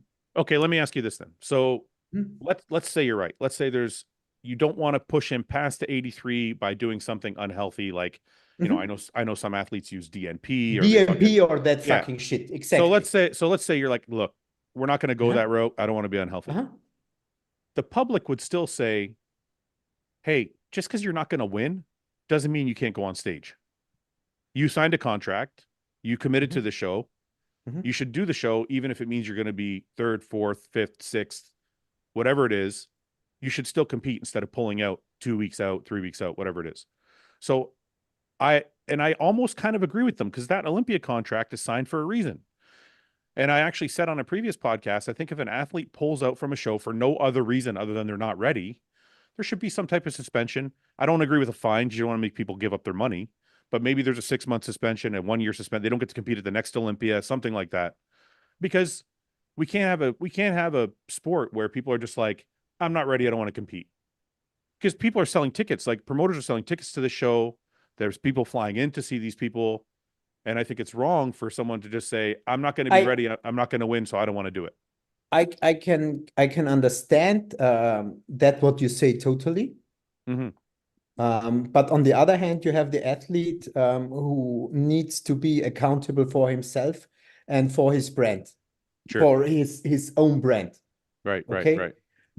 And you will have pull out because you don't feel good to compete in every sport. In fight sport, in track and field, in tennis, no, I can't play, blah, blah, blah. You will have that anywhere. Right. But I'm with you that maybe a kind of fine is an option. Yeah, I mean, look, because of the things you said. Right. I can totally agree. But it should also be in the freedom of the athlete to decide what he wants to do with his own body, which is his brand. You know what? I agree with that 100%. I think if the Olympia came down to an agreement, or maybe not just the Olympia, the IFBB, but all the shows, and they came up with different suspensions or fines or whatever they want to call it based on the size of the show, and then the athlete knows that and decides to skip it anyway, then I think it's fair game for everybody. Yeah. You know what I mean? Like I'm with you. I think no matter who the athlete is, if they say, you know what, I'm going to suffer a 1-year suspension from the Olympia if I leave this show, but I don't look good, I'm going to suffer the suspension. Because, you know, it's like the UFC. If a guy comes in off weight, they have to give like 80% of their purse to the competitor. So like if a heavyweight comes in, or a light heavyweight comes in and he weighs in as a heavyweight, he has to give 80% of the winnings to the right. So there's always some penalty, whereas in bodybuilding there's none. They're just like, oh, I don't want to do it, I'm out, and everybody suffers. But the only thing which could happen then would be that you don't try it until the end. What do you mean? No, yeah, in that example, that you really try to everything to get it fixed or get it done, even with circumstances. If there would be a fine or something like that, people probably, when they know, okay, the starting point of the preparation or the circumstances which are there are bad, even if they are qualified, they probably then wouldn't sign the contract because they would be afraid of the fee. Instead of, okay, let's try, I give my everything, and in the end, I decide if I want to do or if I can do it or not. Yeah, but it's okay. That would just be an aspect.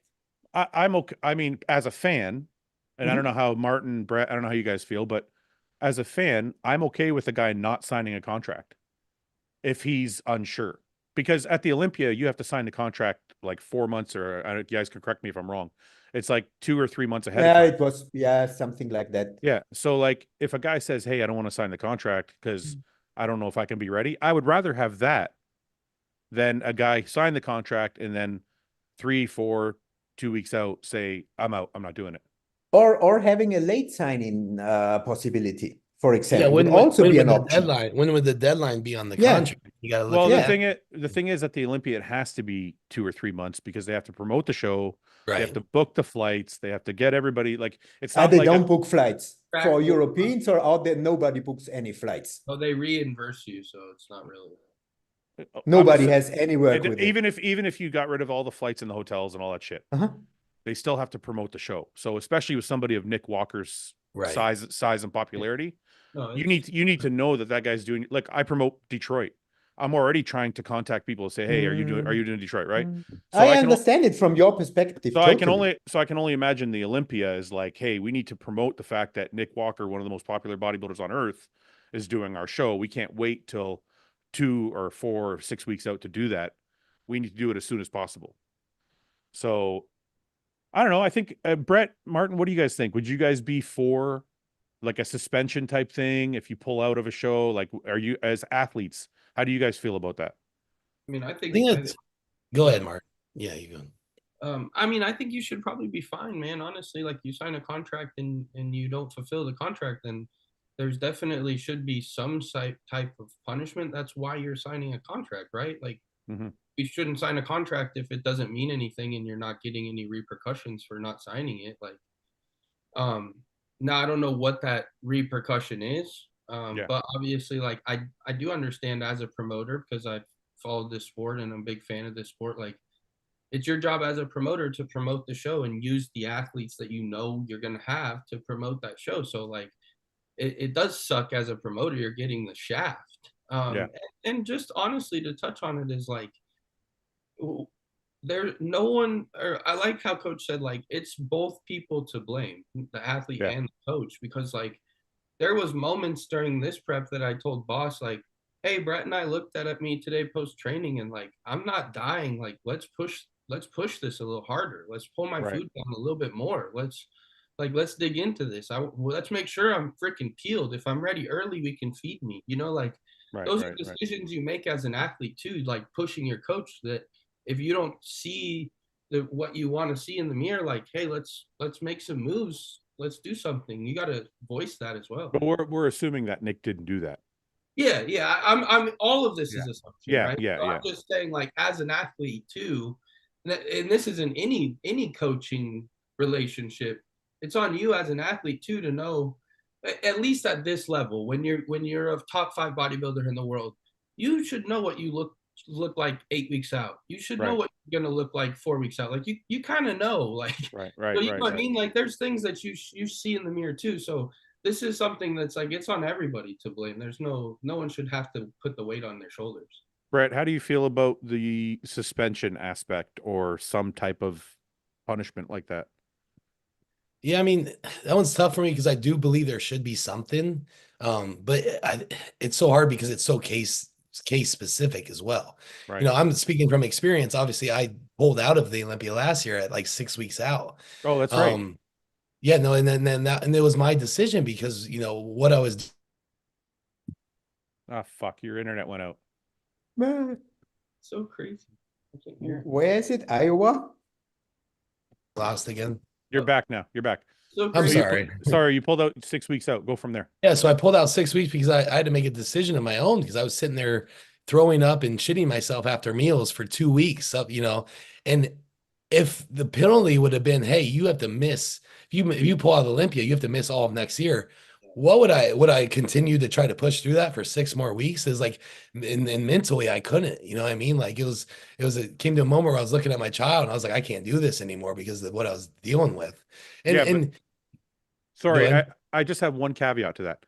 I think health aspects are totally different. Yeah. Like if somebody has a health, some type of ailment, then of course they shouldn't be suspended or shouldn't be made to compete. But if they just pull out because they're not ready. Yeah, but how do you govern that though? Because then Nick could have just been like, hey, I have really high liver issues and said that instead and been okay. You know what I mean? Like, yeah, I guess you can't really think about, we were actually talking about this at the Olympias when they did used to do the punishment. Remember when Flex Wheeler said he got like abducted by ninjas and like broke his arm and stuff, and then he showed up to the Olympia with a cast and saying that ninjas got him or something. So it's like, are we gonna see more of these things where it's like, oh yeah, you know, like I broke my foot, but then you see him walking the next day kind of thing? Like, I don't know. So it's definitely it's a hard subject to speak on because, like I said, I had to go through something where, you know, I want to get to the Olympia stage and I was doing everything I could, but I couldn't make it that year. And then also with that, you know, obviously you can't punish that, but then can they be like, well, we don't believe them too, you know what I mean? So it's like, it's a very hard thing. This is where and I think it's also I think it's also moral. I know the crowd out there doesn't want to hear it, but it's also, you know, sometimes you have to prevent the people for doing something unhealthy.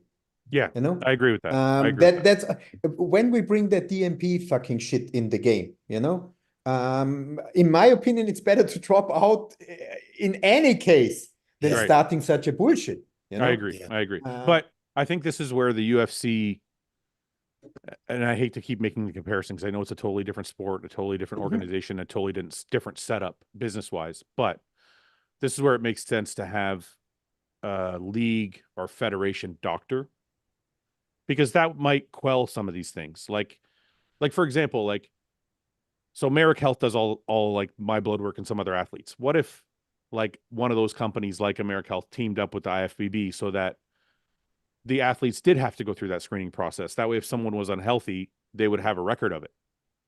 Like, I know I'm going down a different road now, and that's far more complex, but I'm just answering kind of what Brett said about how do we know if someone's lying. I think like for a company like the UFC, they do it by having their own doctors check the athlete. Which So, with a sport where the people are drug tested. So that's really hard to set it on bodybuilding, you know. It's really nearly impossible to do that. Yeah, I agree. Because I guess you're right. Where is the line, you know?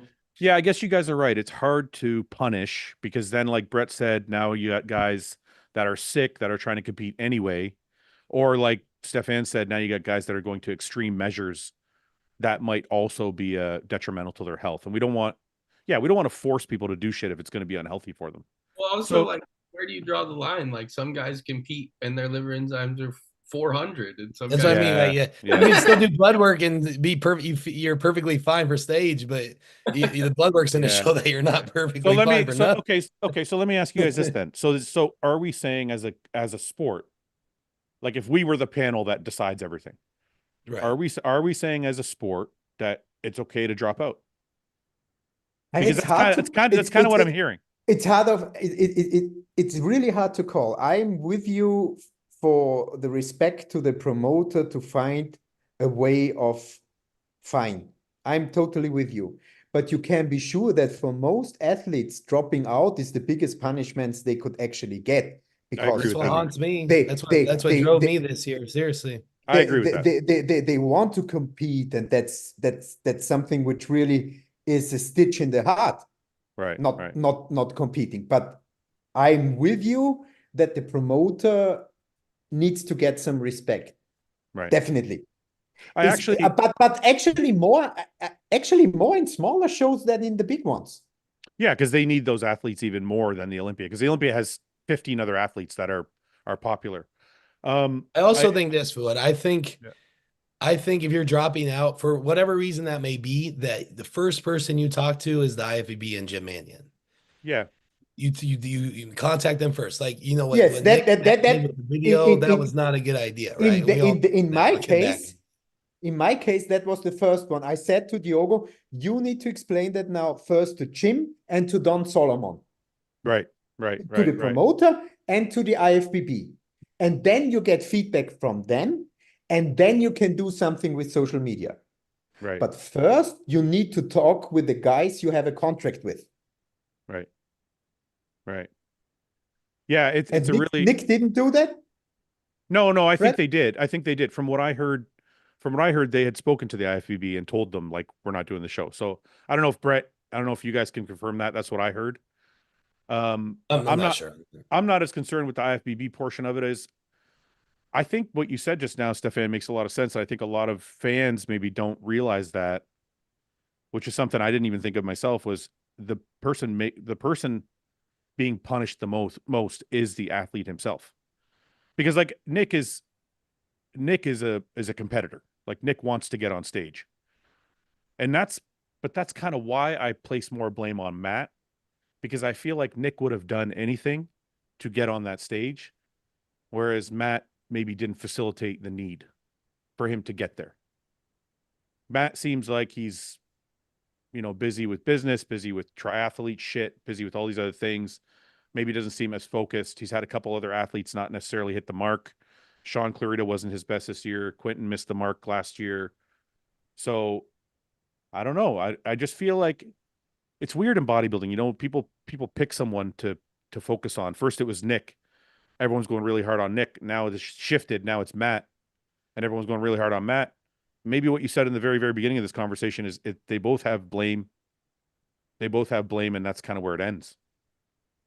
So I think that's what it is. At least in my opinion, is like it comes down to they both got to raise their hand and take some of the credit. Like, as an athlete, when you're going to be ready and what you should look like at X mark weeks out. And as a coach, same thing goes for you. You know, I mean, both things. I mean, if I sent boss check-ins at 8 weeks out and I look like shit, like he's going to text me and tell me I look like shit and we got to do X, Y, Z to fix that. As Right. well as if I take pictures and I don't like how I look, I'm going to tell him, hey, Right. I'm fat for 8 weeks out. Like I have evidence of 8 weeks out in other moments, and I got glute striations. Right now I don't have glute striations or whatever that may be. Right, you know? right. For us, I we, always go ahead. I always, for example, go, for example, with when I coach people the first season, I Yeah. always ask them, where was the point last time, 6 weeks out, 8 weeks out? Do you have pictures?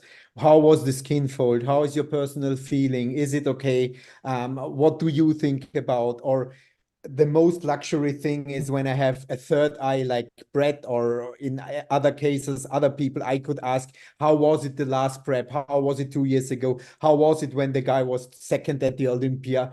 For example, with William, I can talk that way. How was it the last time? Are you satisfied with how you look now compared to the weight? So for me, it's really a discussion which needs to go on with the athlete. Hey, baby. Okay. Mm. All right. So last question about this. How do you guys feel about Quentin's overall message that coaches aren't important? Stefan, you kind of answered that already. I want to know from the athletes. Martin, I'm pretty sure what you're going to say. Brett, you work with Matt. I know it's kind of a touchy subject for you. How do you guys feel about what Quint said about coaches overall? Because I've always been a very strong proponent of coaches. I always say, like, when I first started bodybuilding, the very first thing I did was find somebody smarter than I was and be like, show me how to do this properly.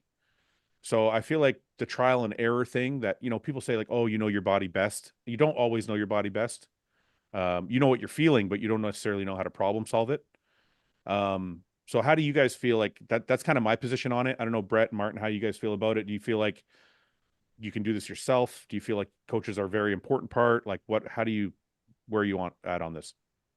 Go ahead, B. I don't agree in that you don't need coaches, that you can do this completely yourself. Yeah, some people can. But also I think it's extremely important for the coaches, especially leading into this show, right? I've always done my own off seasons, and Martin knows that too. I always do my own off seasons. When Yeah. Matt and I work together, it's only for prep, right?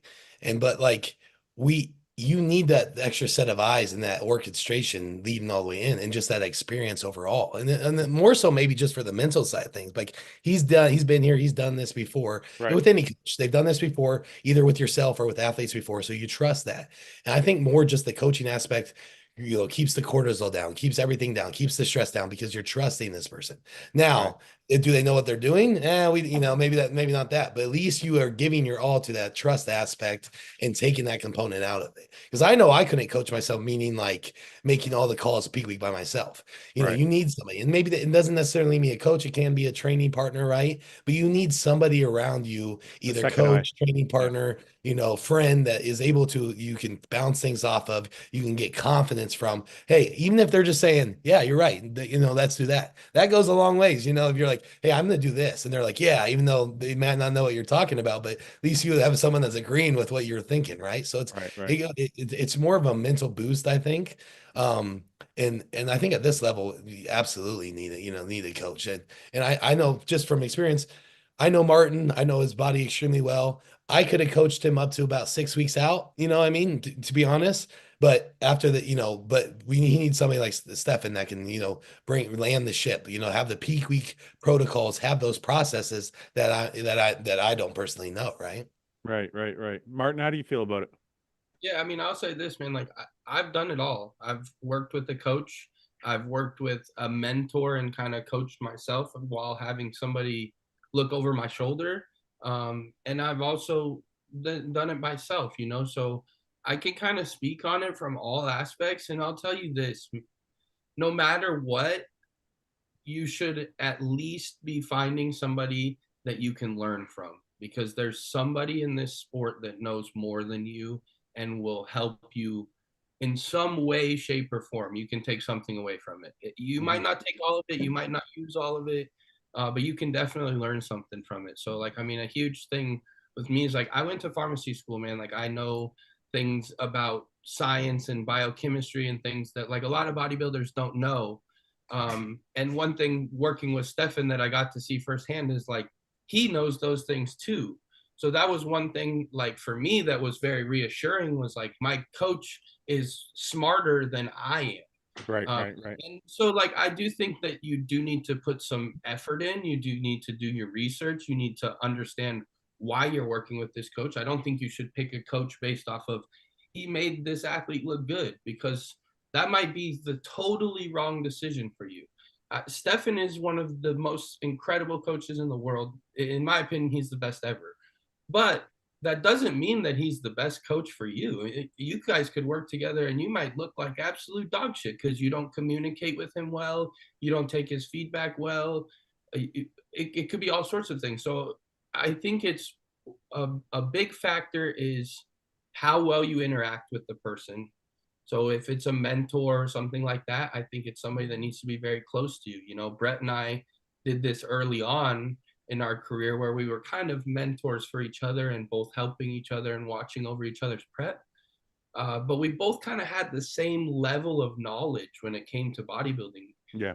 It's kind of hard to like get one of us to go and progress and get better. So that was something that like getting Stefan involved with me elevated Brett as a bodybuilder as well, because I'm learning things, I'm becoming a better bodybuilder. And in doing so, I'm like, hey, maybe we can do X, Y, and Z with you to make you a better bodybuilder as well, you know? So I think it's completely the wrong idea to say that you shouldn't have a coach and that having a coach is a bad idea. I think you should definitely have some people like that in your corner. It could be a group effort, you know? I mean, this is a collective here, you know? I mean, Brett. And to be completely honest with you, I think Quentin's speaking from his current situation of having a previous bad experience, right? You know, I think next year when he's back on stage, he's himself again. He's going to be using somebody for that peak week. I guarantee he makes the Olympia. He's going to have a coach for the Olympia, even if he wants to just, you know, even if he's just hitting up Dorian, you know, via text message. And that's a coach. You know what I mean? Like he is a coach. Maybe you're not claiming it, but he's helping you. You're going to have somebody that's overlooked. You're not doing it yourself. I'm telling you that right now. I forgot. Sorry, Martin. I forgot about the in-between aspect that you're talking about, Brett, because Lee Priest always talks about coaches and that nobody needs a coach, but he also does say something along the lines of everybody needs a set of eyes. So like he would talk about him and Paul Dillette living together and how Paul Dillette would take a look at him or something like that. So I do agree with you, Brett, that maybe not everybody needs a coach, but everybody does need a second set of eyes because mentally they can't. Mentally, you just get fucked up as the prep goes along. That's really the truth. Well, so I agree with that. And then I would say the last thing I was going to touch on there is like, let's just look at who's been Mr. Olympia for the last 30 years. Right. Every one of them had a coach all the way. I mean, to Dorian. There are some people that have success, but even Dorian talks about having people take a look at him.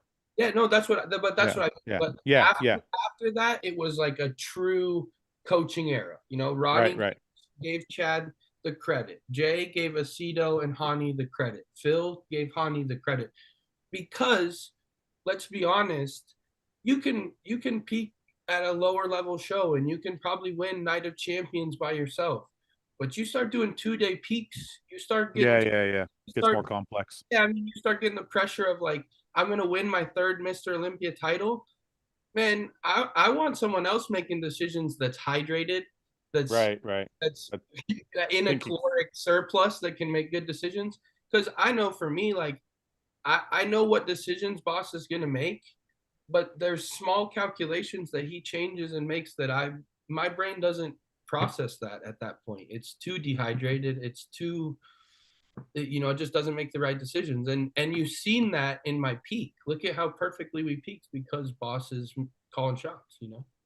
And sometimes it's just about when something doesn't go right. You know, if all goes right and all goes online, it's easy and you probably don't need a coach. But it's not always everything right, or there will problems occur, and then you really need a clear mind. In my opinion, who is doing the decisions? If it's health-wise, if it's injury-wise, if it's tactics-wise, or whatever. Because sometimes it just doesn't go as you want, and then you need a solution for that. Guys in the chat, we're going to wrap up here soon. If anybody in the chat has any questions, I'll take them now. But I want to ask you guys. So Nick has left Matt apparently. Okay. He's no longer working with Matt. Does anybody know who he's working with? Nope. That wants to reveal it. I don't think he's working with any. Brett's like, I don't know anything. No, I know. Okay, so He has a funny obviously I need smile. to speak on this. And the chat wants me to speak on it, I know. But no, I talked to Nick yesterday. I'm actually kind of the last person that's been talked to about any of this. I literally found out all this yesterday. But I'm also away. I'm at my parents' house here in Iowa right now and doing a lot of things and getting done with that. So Nick and Sean both left the mat, which is pretty confirmed now. A few days, probably 4 or 5 days ago, I believe. And I've talked to both of them on the phone since, just to, gauge the reasons why and everything. And then I talked to Matt yesterday, and we decided that and I'm only going to speak on my aspect here. Me and Matt have a good relationship in the past. We've had a great track record when it comes to competing, and he was a very, very good coach for me. He brought me from a 190-pound classic physique guy to up to a 212 guy that got last place in his first show, to 2-year off season, still coaching me for free, to to now never being out of a top call out as an open bodybuilder, right? Right. So I have to give him the respect where the respect is due. Yeah. Yes, he's had a very rough year, and we are all seeing that now, and it's all coming out, and you guys will all see that. And it's not mine to speak on at all. I'm going to speak about the respect that I show him. And I'll also be honest with you. We talked yesterday, and we are no longer working together moving forward. I also don't think he'd be working with anybody moving forward, which we're all going to probably find out soon enough, but I'll let him speak on that. Right. Everyone's situation was different here. Obviously, he dropped the ball with a lot of people. I had a good year, right? We saw that, I was able to qualify for the Mr. Olympia and then next year. But just out of respect for Matt and my relationship I had with him in the past, I'm not going to speak anymore about processes. What happened to Sean, what happened to Nick, that's theirs to speak on. I'm going to speak on me. I am coachless right now. I'm a free agent. I hope there's a good coach around here somewhere I could find. We'll see what we can do. Yeah. So does that mean you're working with Stefan now? I have not had a conversation with that guy yet, so we'll see what happens. We didn't speak. I always say I'm an open book. I know you are. Question, if you ask me a question, I give you an answer. I can't wait to see how thick that mustache gets. I'm so excited about that. Let me see if there's any question here. Is there any good questions here? Nothing. As of right now, I'm coaching Brett, so just there's nothing. Because of me. You're too busy. You're too busy. Nothing spectacular in the chat here for questions. I do want to ask you, Brett, what are you doing anything before next year's Olympia, or are you just focusing on putting on size and that's it? Well, the focus is put on size for sure, but I mean, definitely if there's shows right around the Olympia again, I'm going to look for that because I want to hit a few in a row again, or for this year. Again, it was 2 years off stage. I did one show, qualified. So that's going to be, I've only done one show in the last 2 years, going to be 3 years. So like Stefan talked about earlier, just more stage presence. I think I just need more of that right now for presentation things. So I definitely want to hit a few around there, but the focus will be, like I said, at the beginning of this show, is I need to add that 5 to 7 pounds of stage weight for sure. Okay. Martin, you ready for Prague? Yes. Do you know anybody else doing the show? I know perhaps, but I don't give you an answer. Tell me. Maybe. Tell me who's doing the show. Tell me, give me a hint. Give me a hint. If I can guess, you have to tell me. Am I right? Is he black? I don't think you're gonna guess this one, and I think it's gonna be crazy, and it's gonna be awesome. Really? I don't know, Brett. If you know who I'm talking about now. I know what Brett's talking about. Martin, does Brett know who I'm thinking? I don't know. I don't think so. I know Because who Brett's talking about. I think Fouad's catching on. I think Martin knows, and I think Stefan's way off. I think Stefan doesn't know what the fuck he's talking about. All what I say, I know two different stories, which Yeah. both might be incredible if they compete. Yes. But one's wisdom I have in my hands. And with the other one, I have nothing to do. All right. Brett knows the one that you have nothing to do with. Okay. Yeah, So he doesn't know who I know have that the one too, wisdom yeah. with. Yeah. Okay, I got to ask this question. Can someone tell me? Okay, Stefan, this might be for you. Can someone tell me how many calories they're eating in the off season versus in prep? I know everyone is different. Just trying to get an idea of the difference.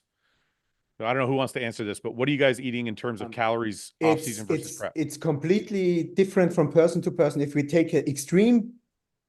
Well, give me these two. Give me Wesley is 5,000 in the off season and 4,000 lowest in prep. Okay. For example. Okay. Martin was 5,000 in the off season, lowest 3,000 in prep. Yeah, six something in off season and three. Yeah, that's a lot, man. You know what? 3,000 something, and you said you didn't do any cardio. Yeah. Genetics. They train like fucking no. They train their fucking assholes out of their body. Listen, Stefan. I train like an asshole. I still couldn't eat fucking 3,500 calories and not do cardio. I used to have to do fucking hour and a half of cardio a day, and John had my calories down at like 2,100 at one period. I was starving. I was dying. I would. Yeah. I would die. I'm telling you, Martin's genetics are just different. Like, and I saw it. You remember you sent me like the first check-in, and I was like, "Oh, you look good." It was like, I don't know, it was like 6 weeks out or some shit. And then like 4 days later, he sent me to the check-in. I'm like, "What the fuck happened?" He like went all of a sudden. What the people don't understand about Martin's physique, and that's something which is very, very special. Martin, until he gets super conditioned, he doesn't look spectacular. Yeah. Because he has not that deep cuts. He's more the volume guy. He's more the round guy. He has not a Jay Cutler leg. Right. He has more a Ronnie Coleman leg. And he needs really, really, really less body fat and zero water that shines through. That's the reason why people thought in the 8 days out video of Rep 1, what the fuck is going on there? He isn't in shape at all with his pale skin and the motherfucking light, no pressure in muscle, but he changes so fast. Yeah, and when you learn that process one time, you get secure, and I just need to touch his tissue and I know what's going on. I even would not need a form check. I just need to grab the tissue and know that everything is going right. And that's something which is very special with him. So let me ask you this. So Martin, you're doing Prague. Are you doing anything after Prague? Because I know Samson's doing the Arnold. I think Hadi dropped out of the Arnold. So I don't know who's going to challenge Samson, because other than Derek, but unless Derek figures out his leg situation, I don't know if he can challenge Samson. So are you going to do the Arnold and challenge Samson, or what's going on here? What are you doing? Tell me. Give me the scoop. We're going to compete a few times in the middle of the year for sure. Oh, just give me some bullshit. You're not going to tell me where. Bodybuilding is turning now so interesting, with 3 or 4 good seasons, you can set your life up. Yeah. And financial wise, the Arnold is 500. Pittsburgh is 200. Dubai is 500. The Olympia is 600. Dubai's 500. Yes, yes. Holy shit. Why not doing that whole? Why just not competing? That's the point. Listen, I got to tell you, Samson has. 5 years ago, I met Samson. He was a construction worker. Yeah. Okay. If I told you guys what Samson's first contract, Samson's first contract with us was very small. We were just starting out, and he is like gone from construction worker living in a small apartment or a small townhouse, I can't remember, to he just bought a home. He's building his own gym, like all because of bodybuilding. And you know what? My entire career, and I'm sure before mine, because I know Sean Ray and Lee Priest used to make a big deal about this. everybody, the term was always bodybuilders make no money. Bodybuilders make no money. And I think for a large portion, like outside of the top 20, that might be true. But the top 20 in the world now have pretty good contracts with sponsors. They have a number of sponsors where in the past you could only have one. Now there's clothing, there's lifting gear, there's energy drinks, there's supplements. Then on top of that, every bodybuilder has a YouTube channel that's doing pretty well. And then most importantly, the $10,000 shows are gone. There's only a few $10,000 shows. Even us starting out last year, we were $25,000 for first. You didn't want to pay, right? I didn't want to pay. I told, but I was going to try and pocket. Just only gave me the cardboard ones. He never. I gave him the big check. I didn't give him the real check. No, but yeah, I think it's really, really awesome for the sport. I don't know. I think part of it, and I think we have to give credit to companies like Panada, companies like New Tech, companies like Mitt 45, companies that are sponsoring, like the corporate sponsors. Yeah. You know, because like last year, for example, we did our show, we had Mitt 45. They gave $10,000 to every show. So that allowed us to go from 15,000 from first to 25,000. So it's like all these corporate sponsors are really stepping up. I think it's a really big deal. So people should be supporting these sponsors that are giving back to the sport to allow Pittsburgh, allow Dubai, allow these. Well, Dubai is probably oil money, so that doesn't count. But other than that, other than that one, Hammers. But it's crazy, like you said, Stefan. If somebody does the Olympia, somebody does Arnold, and somebody does the Dubai show, their life goes from 0 to 100. Yeah, like that. Yeah, So it's incredible. Question, Fouad. Next year or this 2025, you're doing all the big money shows. Yeah, the goal is to make myself a millionaire. So that means you got to do the Arnold. See what we can do, but that means you got to do the Arnold because it's 5. So you got a 5 there, 5 in Dubai, 6 at the Olympia. Hey, before you guys go, I want to ask you this because it's pretty fucking crazy. It's pretty crazy news. What do you think? Oh, look at the rumors. What I want to show you. Which one? We'll all find out together. Rumors. Close sources confirm separation between Matt Jansen and Sean. Well, it's not a rumor anymore. Brett just confirmed it. Shit. Damn it. Did he? I didn't recognize it. Good old social media. Who am I looking for here? Seth Feroce. Did you guys see this? Motherfucker making a comeback? I don't. He fucked up his ankle the other day. No, he fucking rolled his ankle and tore ligaments in his ankle yesterday. No, he didn't. Where? Watch his story. He's wearing a boot and shit, bro. He really fucked up his ankle like 2 days ago. 1 sec, I gotta share the sound. Or is it ligaments and shit in it and all? Watch his story. He's wearing a boot and shit, bro. Yeah, he really fucked up his ankle like 2 days ago. Or is it ligaments and shit in it and all? Watch his story. For everyone that was asking. He's wearing a boot That's and my shit, brace. bro. My favorite work boots tight as fuck. These are my favorite boots of all time. They never let me down. I wasn't wearing them yesterday. They're not the prettiest. My favorite work boots tight as fuck. What? I don't understand. He did a story before that. It's already down, but he was like ice bathing it and contrasting. He was really? Do you know how he did it? He was at the gymnastics. He's doing gymnastics. Gymnastics. Can't do that. His ankle. No, but okay. Well, aside from that, though, Stefan, I want to know what you think because you're the most blunt of the group.